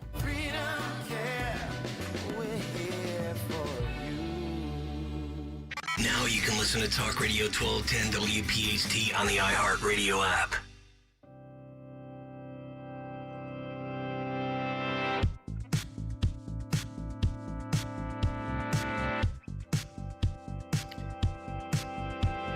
Welcome back to 1210 WPHT in Philadelphia. Tom Azelby here doing the late show. I'm here with the Volker brothers, Charlie and John. We've been talking their football careers at Princeton, Michigan. We're talking about Olympic bobsledding, and I held them over because both these guys were 100-meter sprinters. Is that correct, guys? Yep. Yeah. So none of the long stuff. None of the long. No, you guys are. You're built for speed and power out of the backfield. But my question is, where'd you get listen, you got to get some of this from somewhere. So was the speed from your mom and the power from your dad? Where do you go? Like in my family, all our athleticism came from my mother. She was a good athlete. Like there was no doubt about it. But so where do you think the speed and power comes from? Or you might Well, not I think want to our say, mom will tell you it's all her. Yeah. Someone asked this one time, and it's still a joke in our household because John answered and said, "Yeah, my parents weren't really athletes in high school," and they got very offended. That's not true. Yeah, no. So, but they were athletes. Yeah, my mom did soccer. Our mom did soccer, and our dad played football. But yeah, my mom will probably say that she was the speed for sure. No, I get it.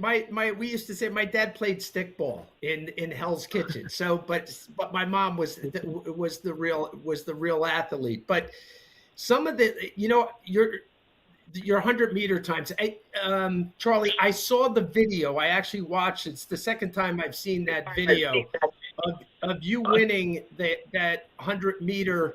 I guess it was the state finals, right? Mm. Yeah, that was the Meet of Champs in New Jersey. Yeah. Okay, so you just blew the field away, and you do look like a fullback, beating all the guys who look like track guys. And the thing I found so interesting, I actually found it funny. I think the announcer was so shocked seeing this like 6'2", 220 guy just blow out the field. He couldn't even remember your name, and like I was like, that is one of the most unbelievable videos I've ever seen. And John, you got a good 100-meter sprint time yourself, correct? Yeah. So I was on pace. I started out in high school. I was a big baseball player. My mom will still tell you that was a big regret that I didn't stick with it. But I wanted to do track in the spring because I was able to do the off-season workouts for football. And also that's what Charlie did. But I ran the 100. Ended up my sophomore year, I think I ran 11:10. I was on a really good pace to run, well into the 10s my senior year. Junior year, there was no track season because of COVID. And I also broke my foot and had to get a surgery. And then came back my senior year and I ran around 11 flat. Never really got my top end speed fully back from that. But Charlie was more of the track guy than I was. I was fortunate enough to make it to the Meet of Champs my senior year. And Charlie actually happened to be home that week. And he was actually my block holder. So that was pretty cool. Yeah. No, that's neat. Cool. That's neat. Coming back from an injury, I can understand, you were just talking tenths of a second. Any type of setback is, but when you get into the 10s in high school, I'm very impressed. And the fact that you ran what you ran after that type of injury, never mind that whole COVID nonsense that screwed up everybody's training too. Yeah. I'm going to try to stick to sports, or I'll go off on a COVID tirade. But I do want to, you guys can appreciate this because I watched this kid practice. My daughter goes to Cardinal Newman High School down here in West Palm Beach. And while she's playing lacrosse, I'm watching the track team. They're doing their workout. And I think this kid I watch, Zamari Sanders, who goes to school at my daughter's high school. He ran a 10.08 second 100-meter. That's crazy. I've never even heard of that. And I think he ran it as a junior. It's ridiculous. That's like you get down towards like 10-0s is down towards like Olympic trials, and then the guys that are like sub 10 will be at Olympic trials / on like relay teams and stuff.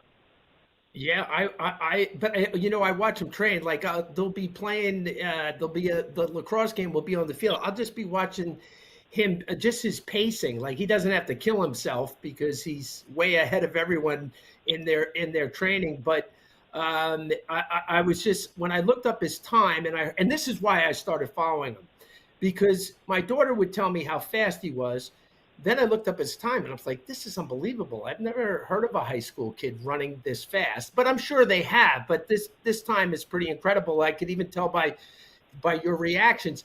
But then it got interesting because the Miami Dolphin, Tyreek Hill, he went public and challenged him to a race. And it went viral. Then I was like, okay, wow, this kid must be the real deal. If you got the fastest guy in the NFL challenging you to a race. Now, I think Tyreek Hill, I would never do that because he's got everything to lose, right? If you're going to race a high school kid, you lose and you're the pro with all the money, all the fame, and this high school kid comes out and whoops you. So before I let you guys go, do you think Tyreek Hill would have beaten this 10.0 Samari in the 100 meters? Oh, I feel like didn't Tyreek run like a 10.2 or something? I thought I thought he was right around 10 flat. Oh, was it? Oh, okay. So he can thought run. so. But he's getting older too, though. Yeah, I agree with the he's got everything to lose aspect. Yeah, I don't know. Maybe he's just a competitive guy and wants to make sure everyone knows he's still fast. Yeah, he's probably getting like views and stuff too from that stuff. He's getting a lot of publicity on it. I think it helped the high school kid too. He's going to be headed off to Tennessee, so it probably worked in both of their favors. But they never had the race. Before I let you guys go, what are you doing in the real world? John, are you at Michigan still in school, finishing up some type of degree? Or are you out in the workforce? And Charlie, I think you're in finance. So before I let you go, what are you guys doing now? Yeah, I just finished up at Michigan, drove back on Sunday, finished up my master's program, and I'm still in the process of looking for jobs and stuff, making that shift. The dreaded shift from sports into the real world. Yeah. That's a tough transition. Good luck. And Charlie, what are you doing in finance? So I'm doing insurance underwriting for like a specialty commercial insurer. It's like basically these big construction companies or these big unusual risks will come to our company, and we have to figure out how to price them and how much to charge them for insurance. Hey, let me tell you, that insurance business is a very good business, and I won't bore you with my wife's resume, but it sounds like you guys you've had crazy careers already. You're young men. I want to thank you for coming on the Late Show with Tom Azelby. Good luck to the Volker brothers, and I might have you back. It was great having you. We're going to take a break. Stay with me. Living here is about more than just the headlines. It's the new restaurant opening in Fishtown. It's the playoff energy at the bank.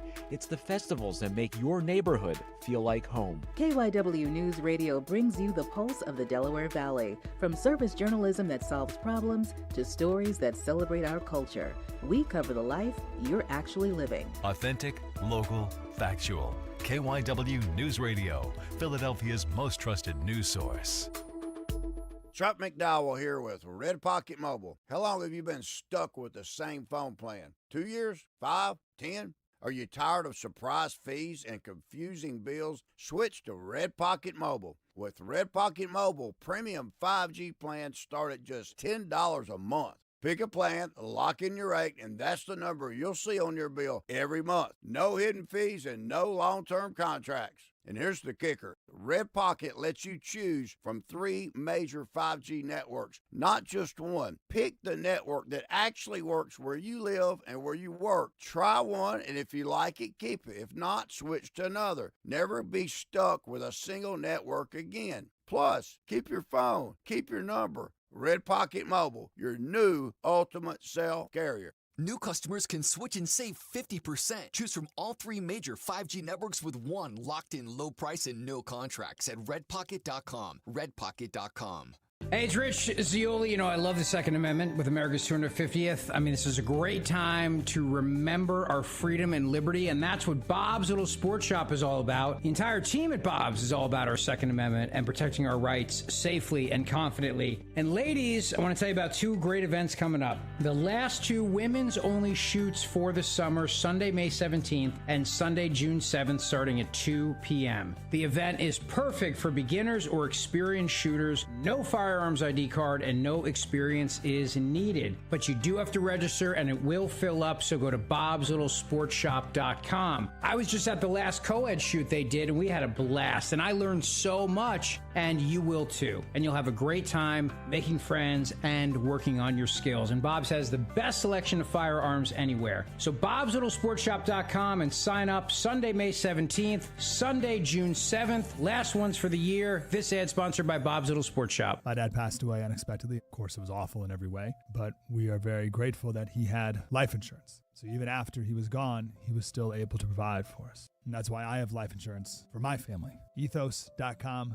They make it fast and easy to get covered. It's 100% online. You get a quote in seconds, and you can apply in minutes. You get covered the same day. Get your free quote at ethos.com/protect. That's ethos.com/protect. Paid spokesperson. Time spent on application may vary. Online health questions required. Rates may vary. You know the rush when you reach that goal, when something you've worked for pays off. That's success. At University of Maryland Global Campus, we believe you should never stop chasing it. That's why we offer a skills-based education that helps move your career forward. Learn how to apply emerging technologies like AI and data science. Build your leadership and critical thinking skills. Apply now and save with no application fee. Classes start May 13th. Learn more at umgc.edu. Certified to operate in Virginia by Shell. Be sure to follow Talk Radio 1210 WPHT on the free Odyssey app. Download it now.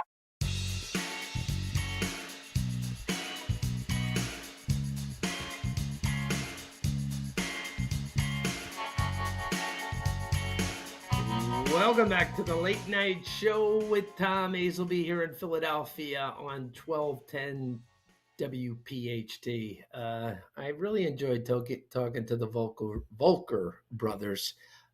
What great stories, both of them. What they've experienced already in life.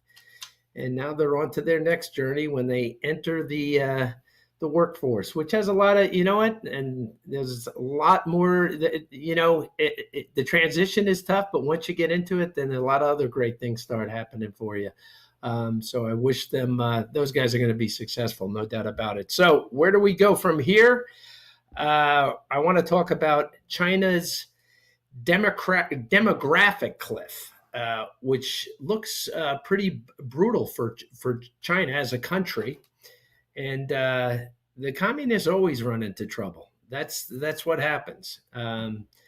Communism always screws up everything. That's why you got to be concerned about the left in the United States. They could take us off a cliff. They opened the border, and I don't want to just go through a whole listing all the crazy, insane things that they've done. So I'm just going to talk about China. So I'm going to give you this is an interesting challenge that China has, and the CCP. That's the governing, ruling communist Xi Jinping, but they got a lot of problems on their hands, and this is one of them. They have too few people, too few young people. They have a lot of old people that are retiring, but what's happening to them is their working age population is shrinking. And what that leads to is labor shortage. And when you have labor shortage, you lose productivity. And this problem, there's no real simple solution. And believe me, they have over 1 billion people in China. But it's the working age population, that's where they're losing. And that is directly correlates to what your supply chain is for your workforce. So you start losing population like this, especially in a demographic where that's your workforce, that kneecaps your growth. And then when you lose growth, then you have a whole bunch of other other problems of economic issues that you have to deal with. Now, I'm a person, I believe in immigration, legal immigration, and we probably need more of it. And I know people say, oh, Americans can do every job and we don't need any immigration. And it just doesn't work that way. It's far more complicated. But you are always looking for good talent from around the world, and it should be a meritocracy, and you should bring in people based on where the need is, based on where the need in certain industries. I think we're short 100,000 nurses. Now, we have plenty of people who could be nurses in America, but they're not being nurses, and a lot of them aren't really smart enough to be nurses. That's just the way it is. Not everyone is skilled to be a nurse just because you have the population. But my point is, there are specific areas that we should be recruiting for across the world. And it's not recruiting them for cheap labor. Could the labor be a little bit cheaper? Yeah, then you won't complain about how expensive everything is. But it's a balance. That's my point. Another problem that China has is Chinese people are leaving the country. So they actually have a migration of Chinese and probably talent that are leaving the country. And quite frankly, I wouldn't be surprised if you woke up one day and the CCP, the communist rulers, say, listen, we're stopping outbound migration. I haven't heard that happening or if they've even talked about it, but listen, it's a ruthless country under communist leadership, which is always ruthless because you don't have personal freedom. So if this demographic keeps collapsing, don't be surprised if you're doing business in China, you'll only be doing video calls. They won't be meeting you in the United States for a meeting or meeting with you over in Paris or London. They might not be able to leave the country. I might be exaggerating a little bit, but I don't put that past the Chinese communist rulers over in China. If the people leaving the country with talent, if it continues to occur, China has it hardly has any immigration. Unlike here in the United States, where we have immigration, we have tons of illegal immigration, and we don't have a high enough legal immigration. That's the problem in the United States. Not enough legal immigration, meritocracy, where we're picking the people based on need. We just have a border flooded with people that come in that really don't have a lot of the skill sets we need, because there have been recent studies that the narrative by the media and the left was, they contribute more to society and into the treasury than they take out, which is not true. It's a $150 billion a year deficit, because what they use is high cost stuff, and that is healthcare, public education, crime and prison systems. These are big institutional things that cost a lot of money as soon as you walk in the door. You walk into an emergency, you walk into a school, you get sent to a prison. These are big ticket items that cost a lot of money. So China has zero immigration. Not a lot of people are coming in. People are leaving, but not a lot are coming in. The only people that China wants to come into the country, and they let them in small numbers, are like high-skilled experts or super wealthy investors. So that means, that's a very small percentage. We're talking a very small pool of people that they're willing to let into China. And the reason is that the communist leaders fear that any type of immigration will bring social instability. And there is some truth to that. But they're way on one side of the scale, where America, with our illegal immigration, we get social instability in our schools, in our emergency rooms, in some of our cities, our welfare programs, because we're not controlling it in the proper way. But where the communists in China, they're worried about it, because if they lose social instability and they don't have this kind of homogenized Chinese, everyone kind of listening, being good citizens, doing what they're told, the communist leaders could be kicked out or removed pretty quickly. So they they do want the culture to stay very stable. Born Chinese, raised Chinese, this is a Chinese country. And then they say, well, we have over 1 billion people. But the problem is the people in that working age, that's where their numbers are getting killed. And they're pretty bad. Now, they also had this is unbelievable, that up to 2016, they had a one-child policy. Could you imagine living in a country where your government actually tells you can only have one child? And that was 10 years ago. Then they started seeing this demographic problem, and they started saying, okay, now you can have two. Then just a couple of years ago, they said, listen, you can have as many as you want. But this policy was going on for a long time, and fertility rates plummeted. And now this policy has come back to haunt them. The government now has done has completely flipped on this. They are actually begging and bribing Chinese citizens to have babies. Like they're actually doing whatever they can. Before, they were monitoring how many babies you could have. They were forcing abortions, forced sterilization. I heard like they had technology to track when cycles of women. Like, I mean, that's how oppressive that China is. And now all of a sudden, that's all flipped. They're giving you bonuses now to have kids, while before, if you had a kid and they found out, which they would, because everyone tells on each other in these communist societies, they would seize some of your property, or they would take. I heard fines were up 2 times your annual salary. Say if you had one kid and they came by, you had twins, man, you're in a lot of big trouble, and they punish you financially. So. Listen, the left is very, very heavy-handed. I even see that with Democrats too, like with their speech codes, and you're compelled to use a pronoun, and then like HR departments are, the dream of Democrats. And you get into a company, and all of a sudden HR has so much power. It's just about controlling everything. Is why they drove fraternities off of campuses, because campuses were taken over by professors and administrators who lean to the left. They want control. They can't get enough of it. They want to tell you what car you can drive, or they want to ban certain cars. In California, 20, whatever, 35, no more gas cars. So, that is definitely that type of control, which the Chinese communists do.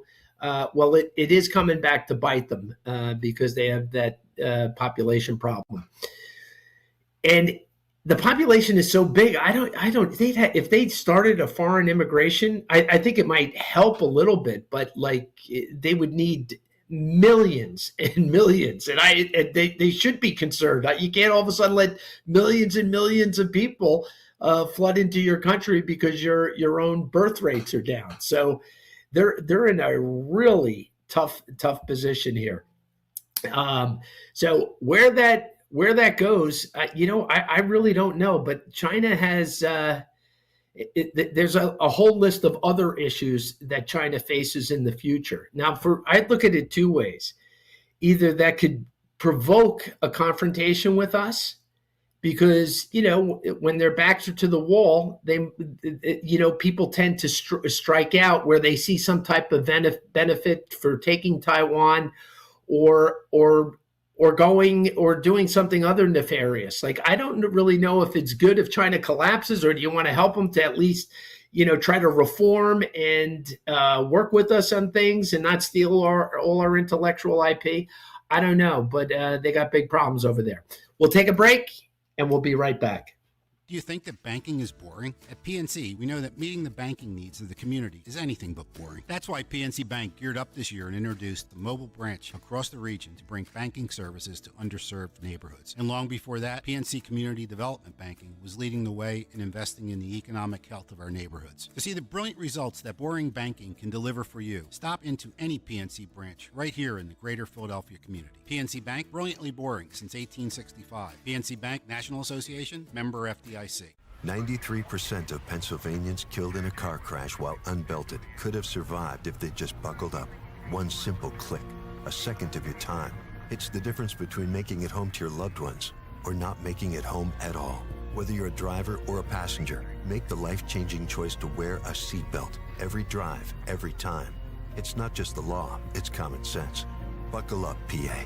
Learn more at PennDOT.pa.gov/safety. Paid for with Pennsylvania taxpayer dollars. Horizon Home Services is here to make taking care of your cooling, heating, plumbing, and electrical systems feel as simple as waving a wand with Comfort 360, the whole home protection membership. For just $19.99 a month, make getting maintenance, repairs, and replacements easier with 2 HVAC tune-ups a year and waived diagnostic fees with repairs. Plus, members get exclusive savings like 15% off any service. No magic spells required. Live comfortably ever after with Comfort 360. Learn more at horizonservices.com/Comfort360. Breaking news. Go to turnersvillejeep.com for incredible lease deals and special finance rates on a huge selection of Jeeps and Ram trucks. April is the month to save big with huge trade-in offers and giant factory incentives. Head over to turnersvillejeep.com today. Located on Route 42 in Turnersville or online 24/7 at turnersvillejeep.com. That's turnersvillejeep.com.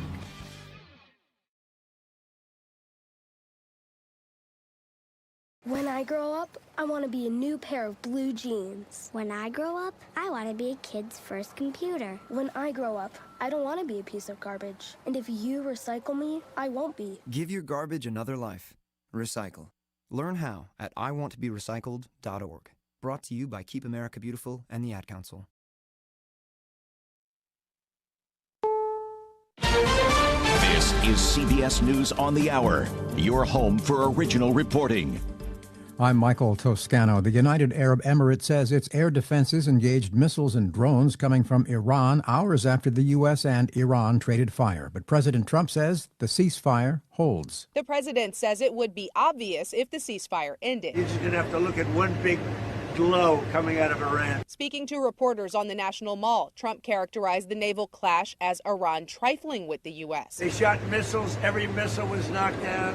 Every drone was knocked down. According to the president, talks with Iran are going well. It's an offer that's basically said they will not have nuclear weapons. They're going to hand us the nuclear dust. But time is of the essence. They have to understand, if it doesn't get signed, they're going to have a lot of pain. They're going to have a lot of pain. Jesse Mitchell, CBS News. The effort to monitor the spread of hantavirus from a cruise ship now off Western Africa has at least 12 countries tracking and monitoring people who left the vessel before the virus was confirmed. Maria Van Kerkhove runs the World Health Organization's Epidemic Prevention Program. This is not SARS-CoV-2. This is not the start of a COVID pandemic. This is an outbreak that we see on a ship. There's a confined area. We have 5 confirmed cases so far. The actions that are being taken on board are precautionary to prevent any onward spread. 5 U.S. states are monitoring returned passengers. Tennessee lawmakers spent the day changing the state's congressional maps to favor Republicans following last week's Supreme Court decision gutting the last important part of the voting rights bill.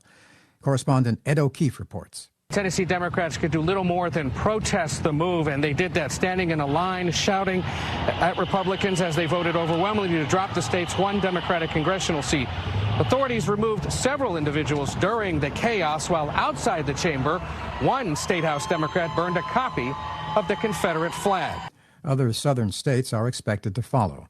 The WNBA will open up its 30th season Friday night, and we have a preview. The 44-game slate begins tonight with the Liberty hosting the Sun and the Valkyries visiting the Storm. Defending champion Vegas opens up Saturday against Phoenix. Despite winning 3 of the last 4 titles, 2025 MVP Asia Wilson says the Aces are motivated. Even if the wins stack up, we still get everybody's best shot. It doesn't matter if it's preseason, doesn't matter if it's a Game 7. The WNBA's opening weekend features 11 games and all 15 teams in action, including the 2 new expansion clubs, the Portland Fire and the Toronto Tempo, which tips off against the Washington Mystics tonight. Erica Herskowitz for CBS News. And by the way, the NCAA has decided to expand its March Madness tournaments by 8 teams each next season.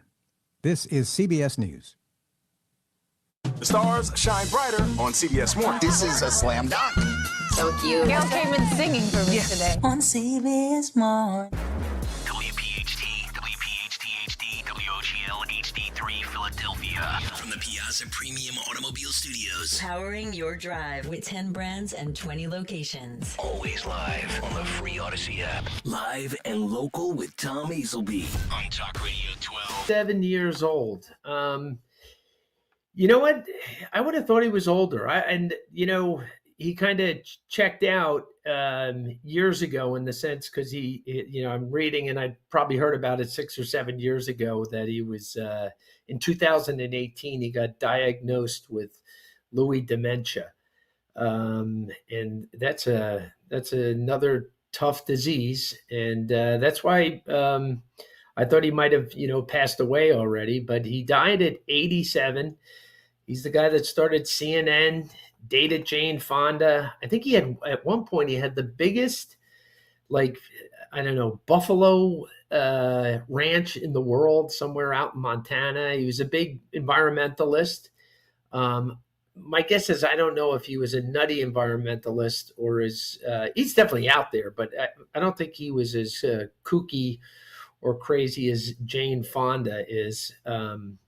But because I don't know, she seems to be popping up everywhere lately and kind of, spewing her kookiness. She did an interview with Bill Maher, and he pretty much exposed her, like he was complaining about all the regulations in California. Like it took him 5 meetings to put a garage door in, and she was like, oh, well, that's unnecessary, but we do need all these regulations because we need to protect all the people in California. That's kind of her thing, that this government with all their rules and regulations are not going to aggregate,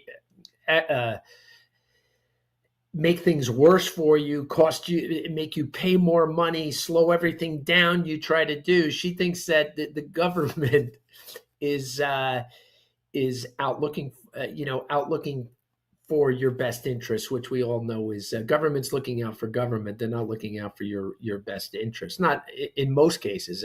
That's how I look at it. But anyway, Bill Maher kind of then went on to, or someone explained, and maybe Bill Maher commented on, I'm not even sure, but basically saying like these people live in such a bubble. She's never had to worry about putting a garage door on. She just never had to get involved. Someone was always taking care of it for her. So she has no concept in the bubble that she lives in, how difficult things that government can get in the way of things for people. But anyway, Turner died. That Lewy dementia, I'm not that familiar with it. It's not Parkinson's, but you do get stiff and shaky. And I think one of the other symptoms of it, and I'm sure there's people, that know far more about it than I do, but you can hallucinate. They say that is like the first sign of it. You start having these hallucinations, but then you're sharp as a tack. Like it kind of goes back and forth from hallucinating things, and then all of a sudden, boom, you snap out of it, and you're really sharp. But I think some of your functionality starts going away. Like you eat food and it can get in your lungs, and then you have pneumonia. I think that's what got him in the end, and that happens with Alzheimer's.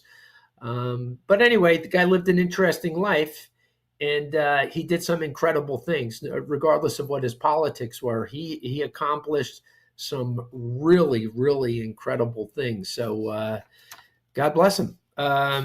Next topic I'm going to jump into, Alan Dershowitz. Man, that guy's a character. I don't know how old he is right now. Sean, could you look that up for me, how old Alan Dershowitz? He always seems to be ground zero and he always has been. He's like one of those guys that just, well, obviously he's a constitutional lawyer. He's taught at Harvard, but he always seems to be where all the big excitement, like he's like a moth to a light.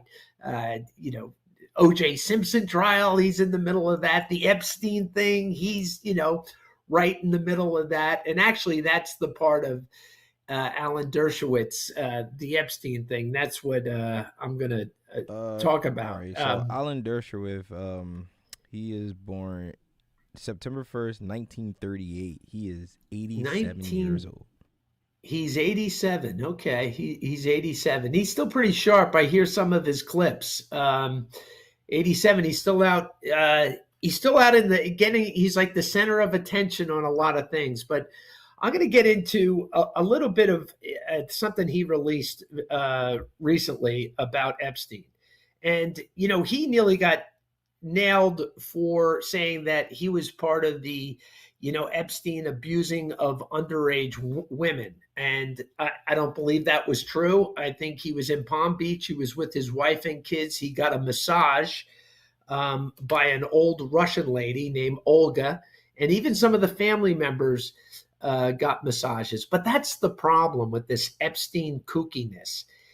And Epstein had a huge network. He associated with thousands of people. And a lot of those people have had to quit their jobs. They've been humiliated, embarrassed. And let me tell you, that's not how the world should work. You should, just because you have some type of association with someone, hey, you might take a little bit of heat for it. That's life. There, you might get shunned or shamed just for some of your associations. But then this conspiracy layers on top of that, and then trying to take an association and then try to associate you with some type of crime.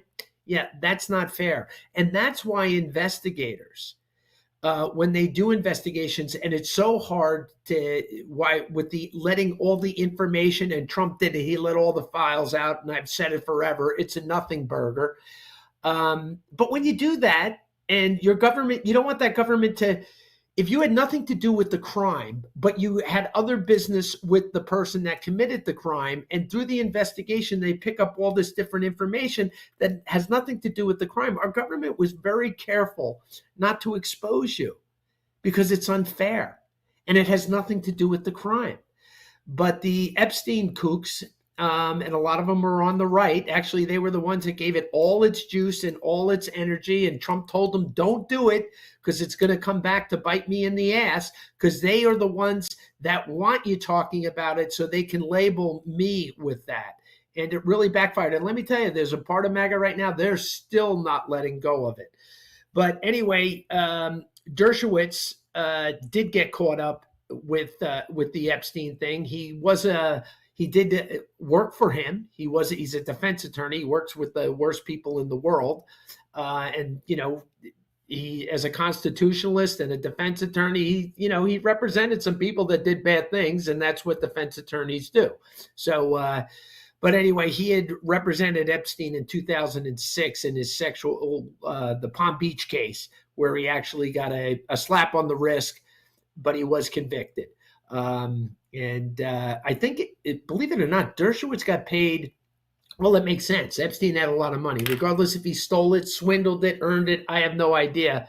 But he did pay Dershowitz about $3 million. Dershowitz today says he hates the fact he ever got involved with them. Well, that's obvious. Who wouldn't? This Epstein thing blew out of control. It's like it online. It was like the biggest thing ever. People couldn't get enough of it.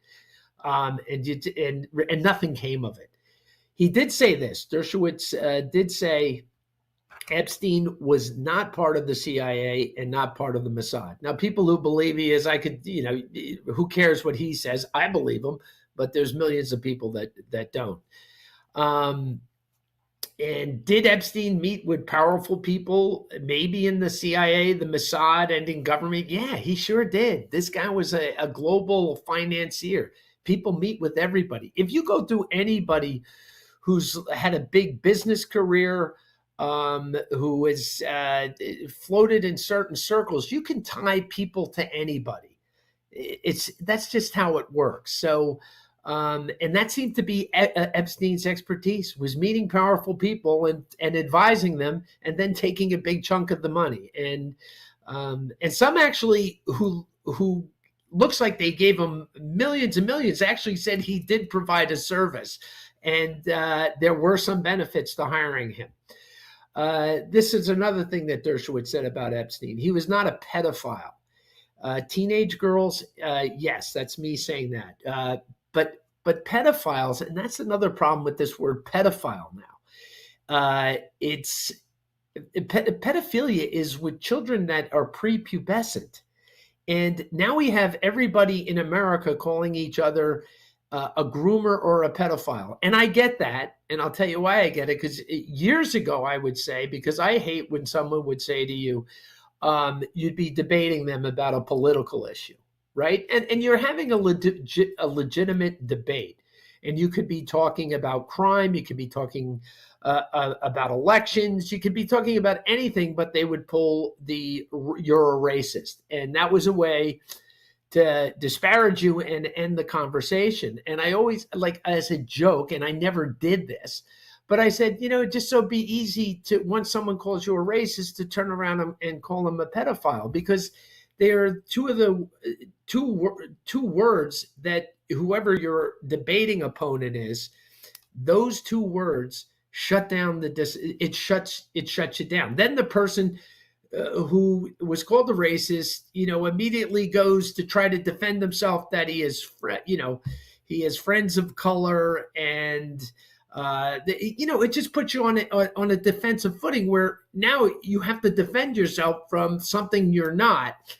And by counteracting with the word pedophile, I always thought, like, now both people have to defend something that they're not, and at least you bring it to a stalemate. But so anyway, this word pedophile is being thrown around in our culture now way too much. Even when Sean Diddy Combs got into trouble, and like at first everyone's like, he's a pedophile. There were children in there. There was Justin Bieber might have been molested by him as a kid. It's just like, whoa, just slow down. Don't go to the worst, most vile, most terrible things. And that's boom. That's where things go. And that is, I think a lot of that has to do with social media. But I did learn this. There are names for like, and I'm going to say men or women, because now you see all these school teachers getting locked up, female school teachers sleeping with teenage boys, from the age of 14 to 18 who are in high school. 14 to 16 years old, it's called hebephilia. And that's if you're an adult and you're interested in 14 to 16-year-olds. And then there's F-bophilia, something like that. I'm butchering the name. But that's if you're interested in like 15 to 19-year-olds. I was shocked that they actually have these type of classifications. And maybe people should be a little more accurate instead of pedophilia, which is prepubescent children, which is like, that should be life in prison, if not capital punishment. But right now, everyone's just throwing the word back and forth at each other. So anyway, Dershowitz was saying he is, Epstein was no good. He was bad. He should have never gotten in, did business with them, worked with them. And I'm sure he took some hits for it. But once again, I think Dershowitz is a guy that definitely got mislabeled, and but his thing seemed to go away. Though there was one of the women who was like a big witness or whatever. She said he did all these things, and then she retracted all her statements. But no one cares about retractions anymore. All they care about is just give me the juice and I will go beat them over the head. And I get it, because the left was beating us over the head. Democrats, cancel culture, calling us, racist, Islamophobes, calling us everything for so long. I understand the desire to go back at them. And when Trump came in, believe me, you saw it turn. It was now open. It turned like if you say it, we're going to say it. And that's where we are now. I actually think we're actually calling them more stuff than they're calling us nowadays. I really think the tide has turned a little bit. And I'm not saying there's anything wrong with it. Actually, I think the Democrats earned it. They really earned it. But they call this, what they call it is like tribal branding. Like the tribe, our tribe, it thinks of the worst things that we can say about them, and we put these labels on them. And then they turn around and do it to us. I would say this, they did start it. But now it's getting to the point where I'm hoping everything can, will calm down a little bit, and where success is the most important thing, that the Trump administration has success. Sending people to prison and getting even or whatever. If it happens, it happens. But the most important thing is fixing problems and being successful. We're going to take a break. We'll be right back.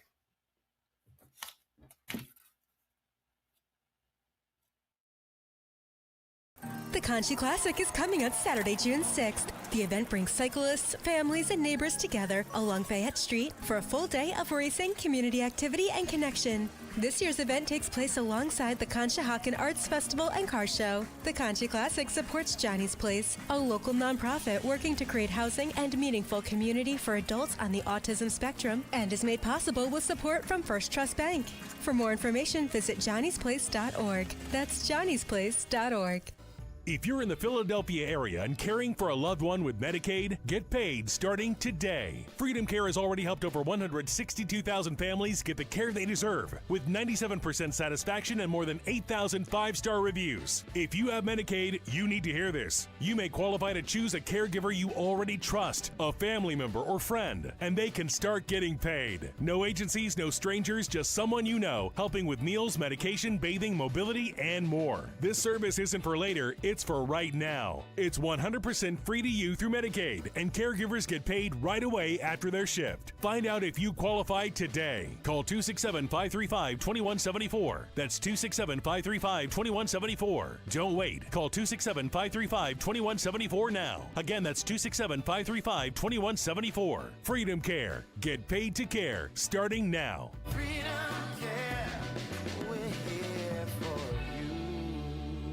Do you have 3 ex-wives and your current trophy wife wants a life insurance policy 3 times the size of the policies you had to purchase for your previous mistakes?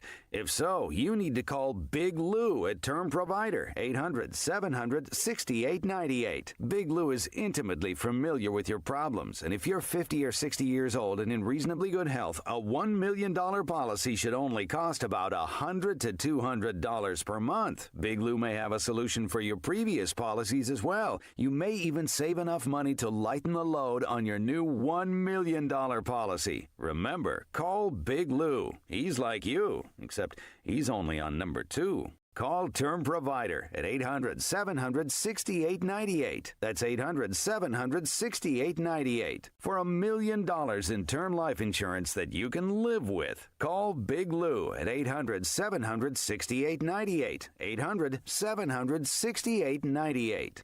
You can now tune in to Talk Radio 1210 WPHT on the iHeartRadio app.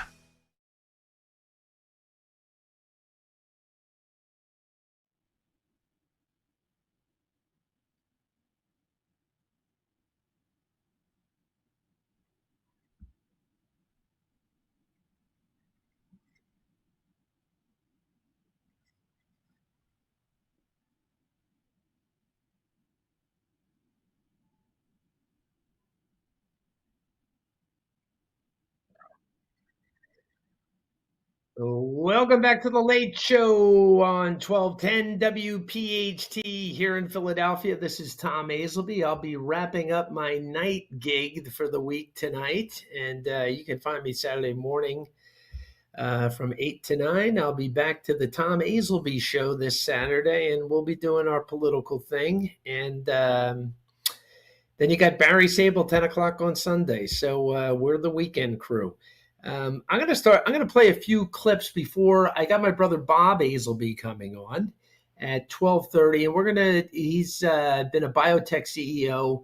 We're going to talk about oncology, some of these futuristic things to fight cancer.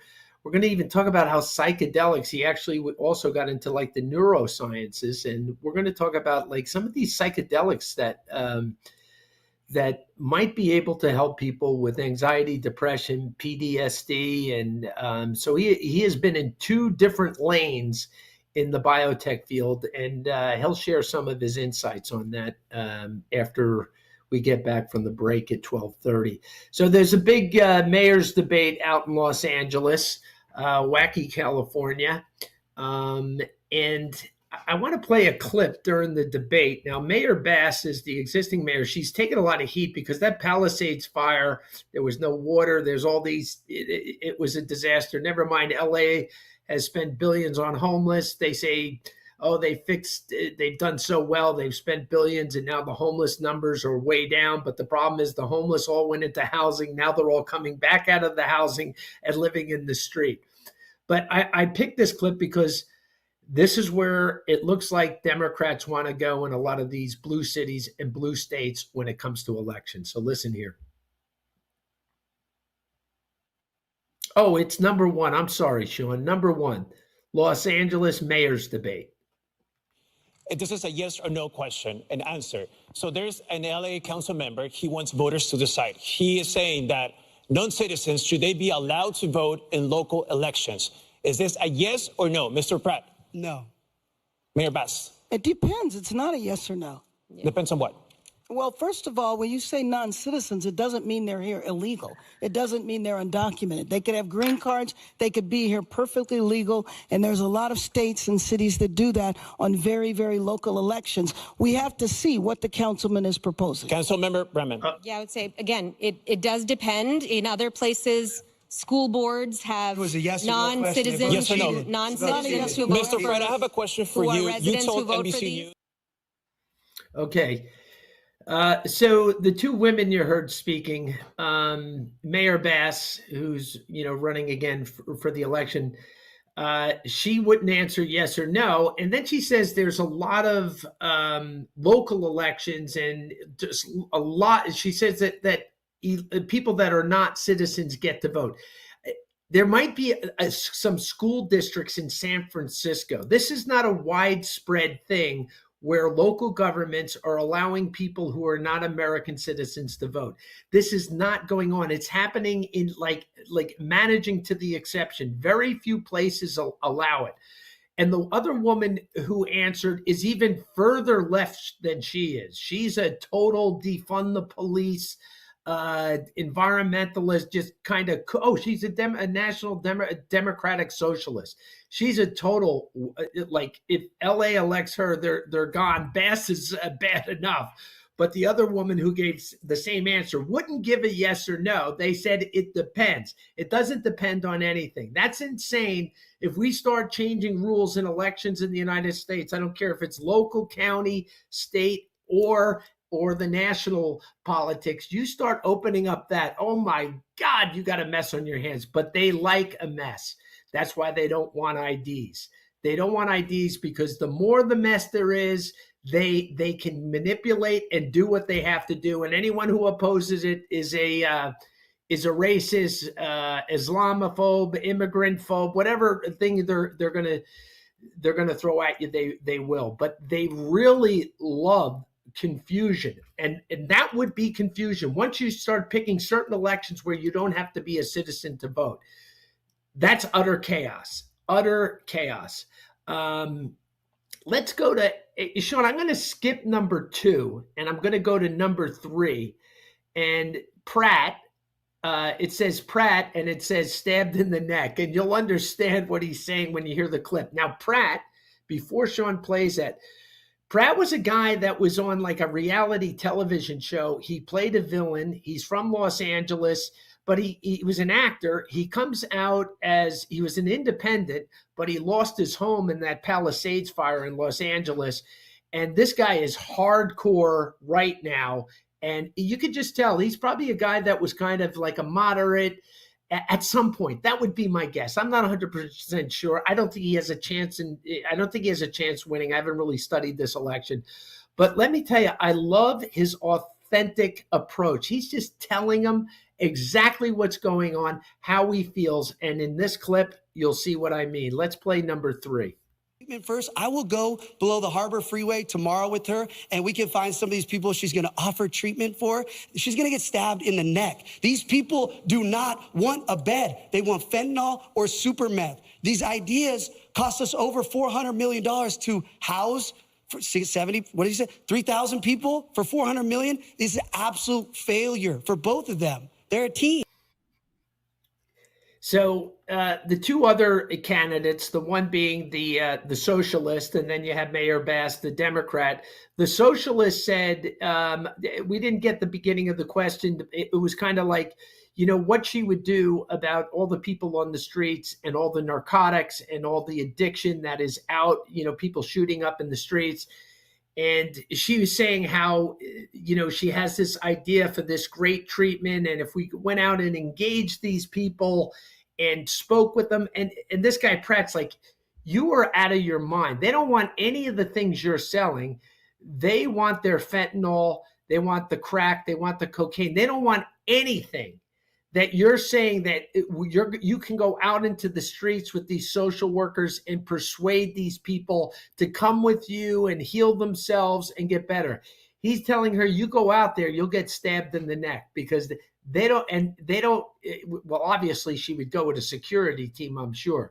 But basically saying, like, these people who are addicted to drugs, they're not listening they're not looking to have someone social worker come in and guide them into the system to fix them. There's plenty of people offering to do that if you want to take advantage. They're not looking for that. They're looking for their next high. And I thought he hit that spot on there. You go out there, it's very dangerous. The next one I'm going to play, and then we're going to go to break, is James Carville. I guess when you get to a certain age, you can just be so out of your mind because your time is limited here on the face of this earth, because James Carville, he's definitely getting up there into his 80s. But I used to think his whole Cajun attacks, like at least they were, they were always, they were sharp and they were a little over the top. But now he's gotten to an age where I don't know what he's doing. He just seems like he's totally losing his mind. And he's going to prove it to you when I play this clip.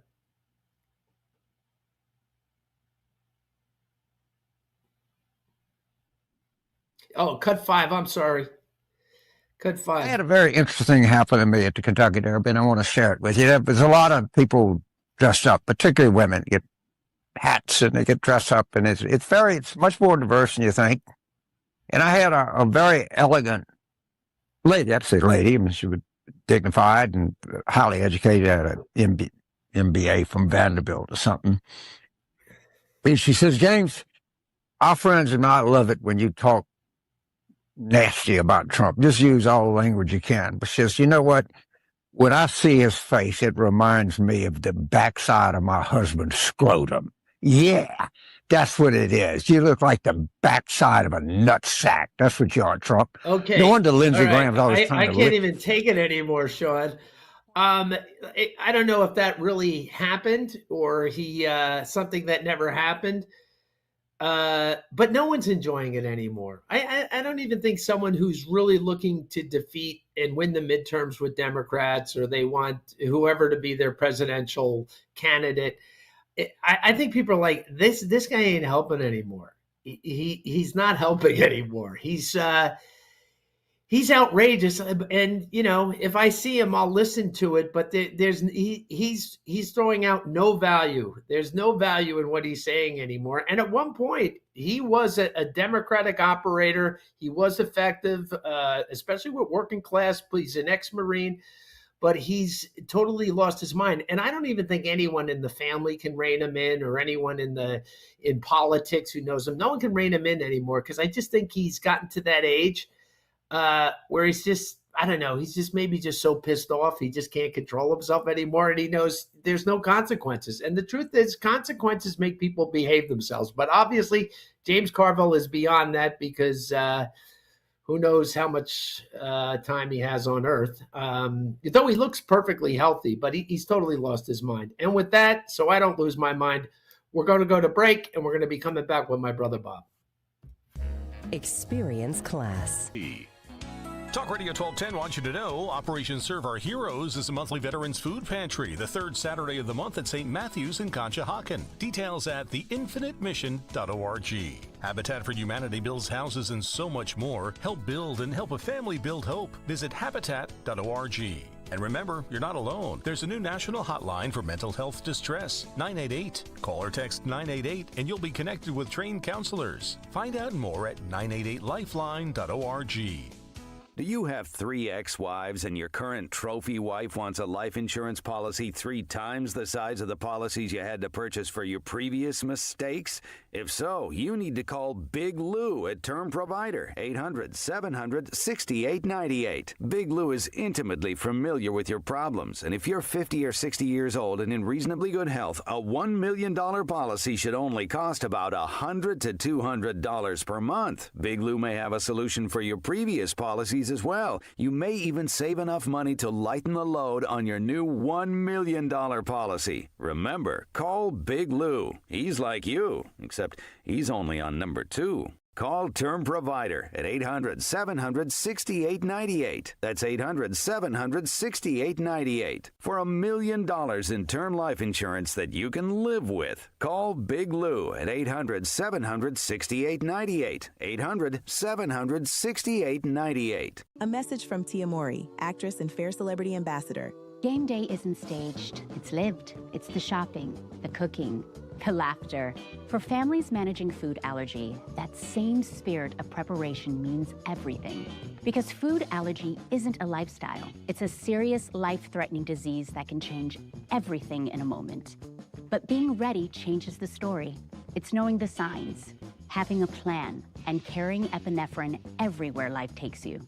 Epinephrine is the only treatment that can stop a severe food allergy reaction known as anaphylaxis. It works quickly to reverse the symptoms and can save lives. As families and friends gather for the big game, we see what community looks like.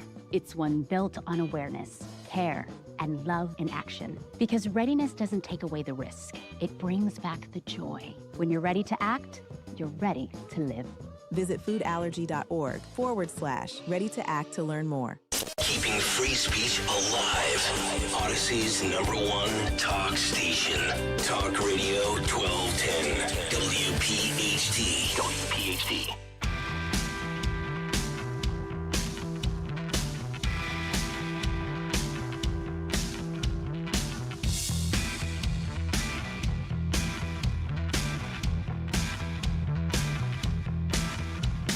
Welcome back to the late night show here on 1210 WPHT with Tom Azelby. We're going into our last half hour. I'm going to be bringing on my brother Bob Azelby, and I want to we're going to talk about some serious stuff on here. And Bob's a good guy to talk about this serious stuff because he has a lot of background in it. So my brother Bob was a biotech guy, as they say. He's a UVA grad, a Harvard Business School grad. He worked at Amgen and Juno Therapeutics. He's been a 2-time CEO in the biotech industry. He sits on board, so he's heavily immersed in the healthcare industry. And 2 things he knows from a business perspective: he's not a scientist or a researcher, but he was on the business side leading some of these companies. And in order to lead these companies, you might not be a scientist or a researcher, but you do understand the science and the therapies that your company is developing and selling. And 2 of those things we're going to talk about tonight is, the oncology, cancer area. And then we're going to talk about neurotherapeutics. Bob did a lot of work with migraines, but he also has an interest in some of the psychedelics that people have used recreationally or casually, but they might have positive applications for depression, anxiety, PTSD. And we're going to cover all these things late into the night with my brother Bob. Bob Azelby, welcome to the Late Show. Great to be here, Tom. It's good to have you, Bob.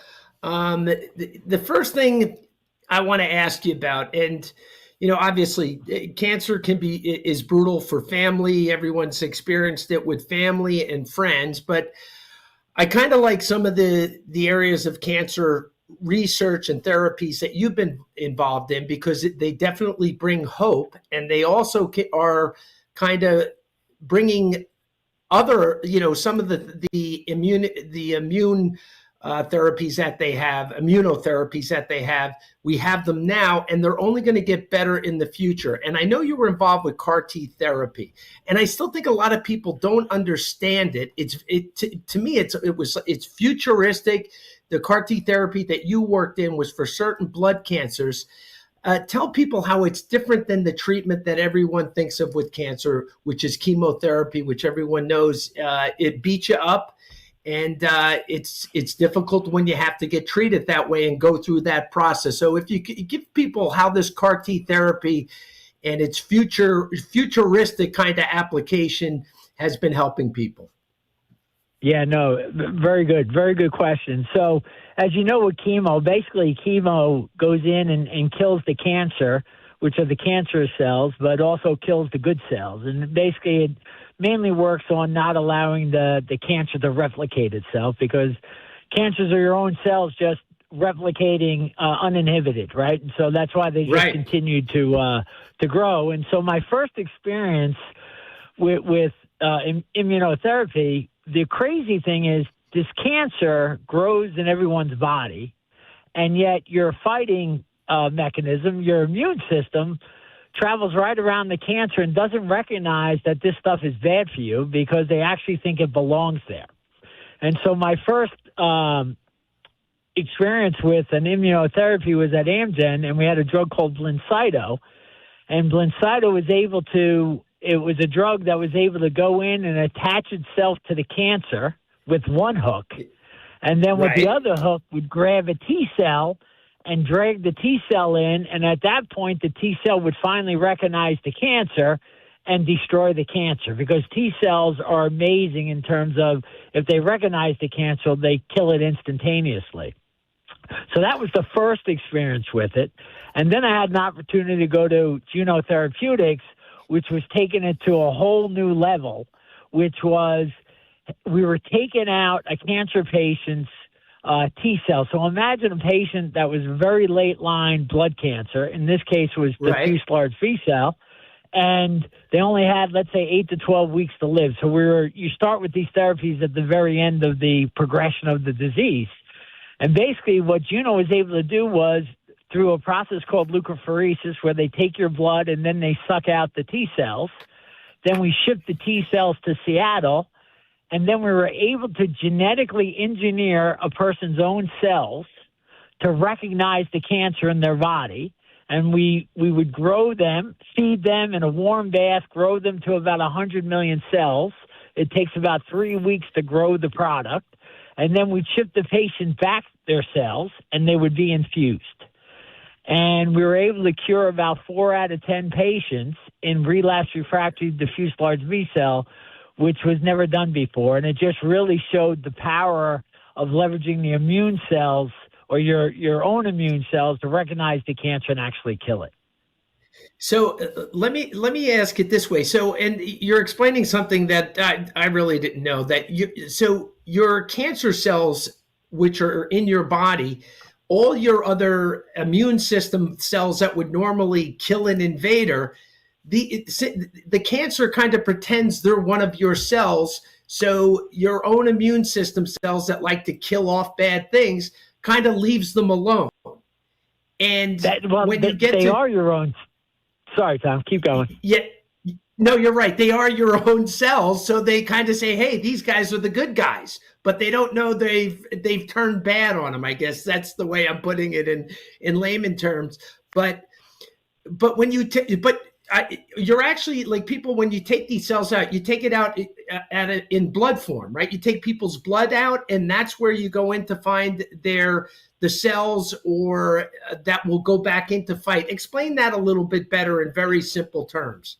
Yeah, so basically it's called apheresis. And so they strap you up to a machine, and they take the blood out of your left arm.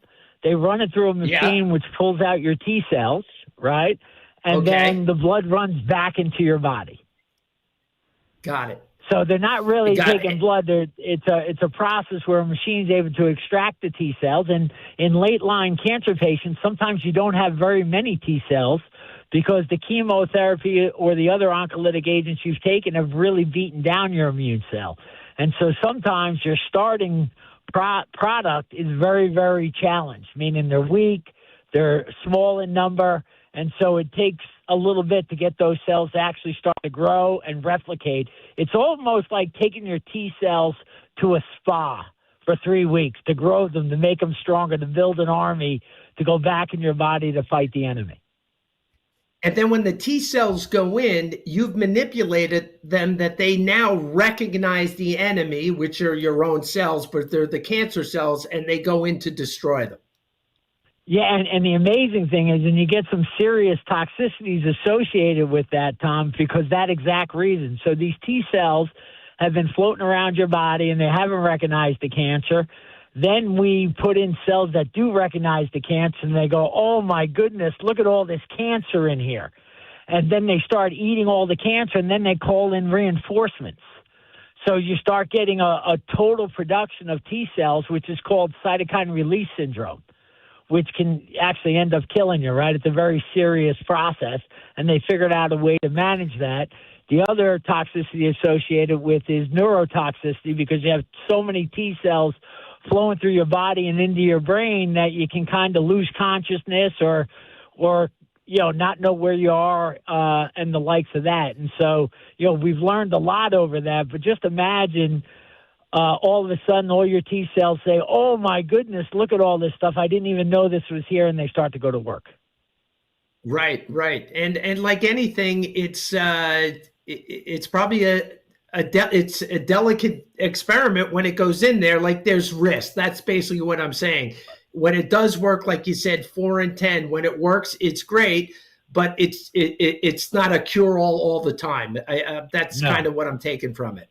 Yeah. That's I got exactly another right, question. You got to just 4 out of 10 is a remarkable number in late line. Yeah, that's cancers, a great. right? So Yes, I know it doesn't sound like much, but it's a big number. No, 4 out of 10 dealing with cancer. That's a win. And here's would be my next question. So this is going in like these are blood cancers. Would CAR T in the future, like if you had some like deep cancerous tumor in your brain, like could you actually, is that the future? Someday you could actually take the T cells out, kind of rig them up, get them ready to go back in a fight where they could go in and search out tumors and eat it? It is. The amazing thing about CAR Ts, unlike a lot of the other therapies that are in the market today, they're one of the few therapies that can actually get to the brain, right? The challenge, though, in solid tumors is what I'd ask you to think about is think about this encapsulated blob of cells, right? And you have to be able to get the T cell into the cancer. But inside that cancer tumor, there's a whole bunch of other things trying to kill that T cell. And so they have not to date had great success in getting a CAR T cell into a solid tumor and eradicating that way. It is part of the future, but the science is a little more challenging than it is in a blood cancer. Got it. Okay. Right. A different challenge. Okay. But hopefully, but it's something, it's a goal, I guess, at this point where they're trying to figure it out if they can figure it out. My next question, do you want to follow up on that or? No, well, what I would say is the amazing thing now with the science. So the CAR T I worked on is called autologous, meaning I take the person's own cells, right? And that's a process and takes about 3 to 4 weeks to make the cells and get them back to the patient.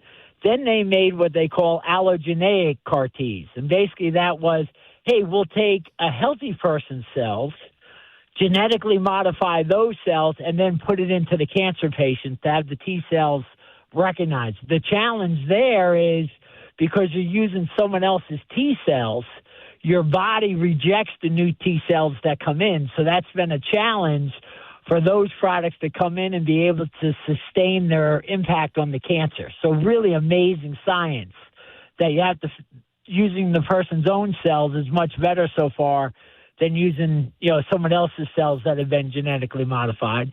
And then science has gone a next step now, Tom, to where they're able to put a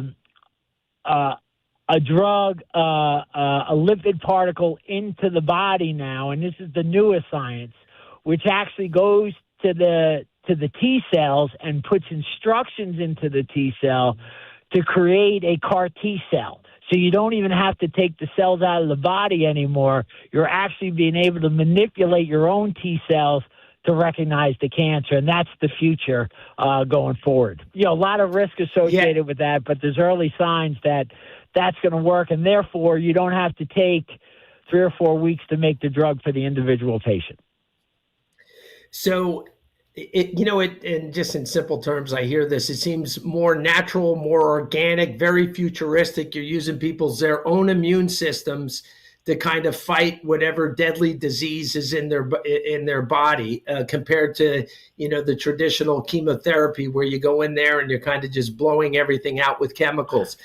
Is there, from CAR T, is there anything out, any other big breakthroughs that you're seeing in oncology, or is CAR T kind of dominating what the future will look like, or is there other therapies you see coming out? Well, what I would say is it's immunotherapy. So it's leveraging of the immune cells that are really the highlight right now, especially in blood cancers, right? However, in the last 2 or 3 weeks, remarkable data has come out on pancreatic cancer, right?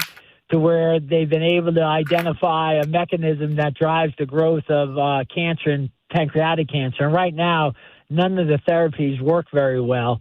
But with these new therapies, it's by Revolution, I believe is the name of the biotech, but it's actually been able to demonstrate that they can get an overall response rate of about 30 to 40% in pancreatic patients, which is a huge step change. Still a long way to go, but nothing really worked well in pancreatic. And so now people are very excited that they found a new mechanism that drives growth of pancreatic cancer and how to turn that down.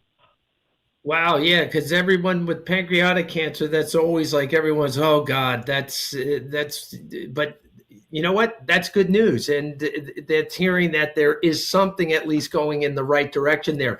You had mentioned something a while ago, and I actually thought it was kind of scary, that there's some blood tests now, and I believe it's a blood test, where they can actually, by taking your blood, they can kind of track for any cancer that might come your way. Is that true? That seems kind of scary to me. Like, do you really want to know, and what can you do about it if you don't really have it yet, but the blood test is telling you might get it?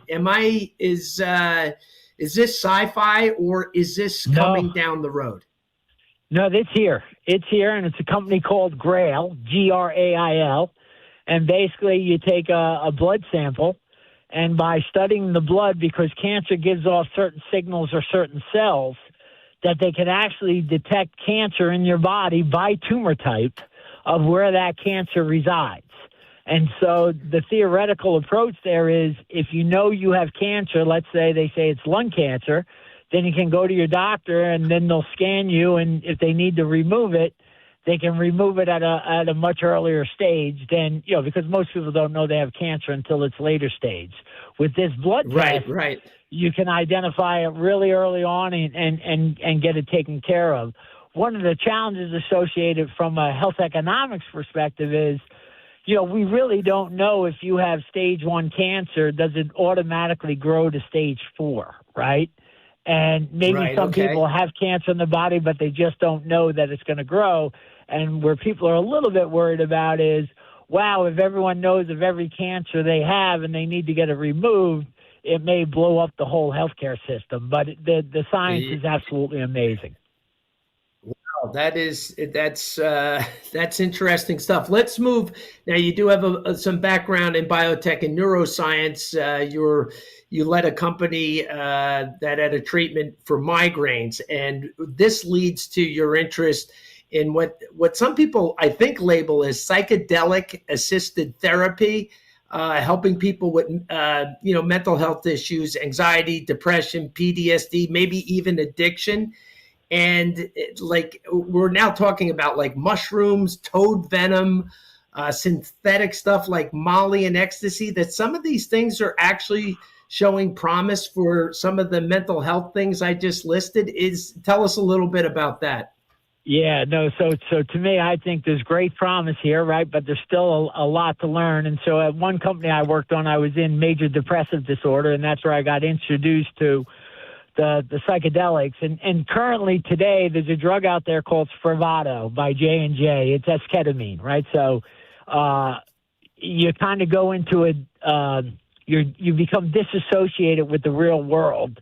And it's shown very good efficacy in treatment-resistant depression. So that's patients that have tried at least one therapy or two therapies, and they can't get relief for their depression. And so Spravato is kind of like a psychedelic, but it's not quite there. The next generation of those products is exactly what you described, right? So mushrooms, right? Psilocybin is a company called Compass is in phase 3. The data looks very, very good. There was a company that was a nonprofit that worked on PTSD using the Molly drug, right, which showed a lot of promise in the studies, but the studies weren't run exactly right. And so the FDA questioned whether or not the placebo effect was good. And then there's a drug called... Hold on one second. The Molly drug, meaning like the dance club drug, right?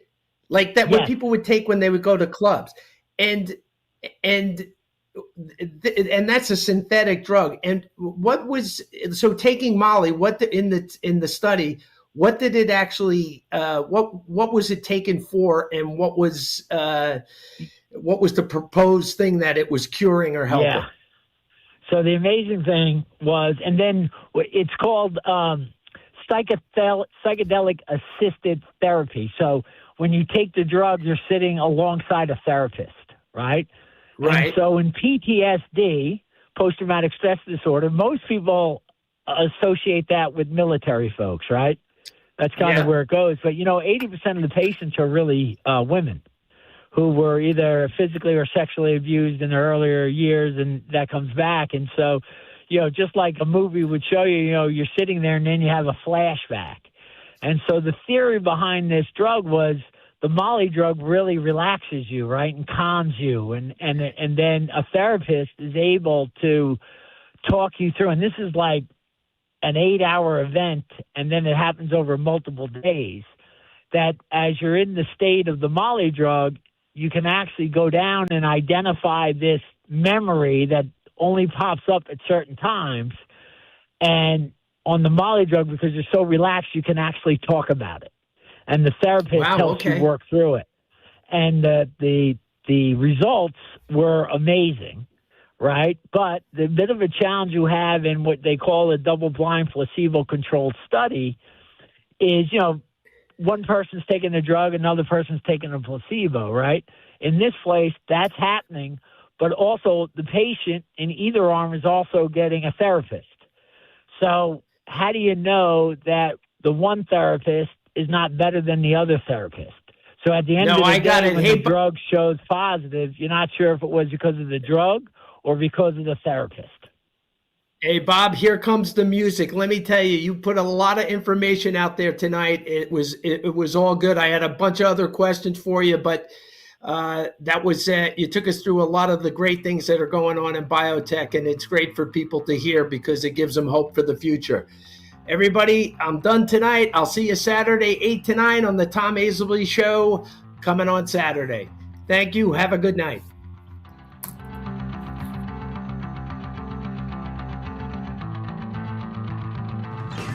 Hey, Max, you look absolutely dashing in that purple tie. Ready to harness the world? You bet, Daisy.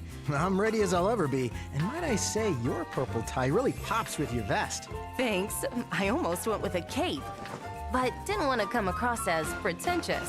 Nonsense. Anyone in our line of work should rock a cape. You might be onto something, Max. Phew, so here we go. First day on the job. We've got this, right?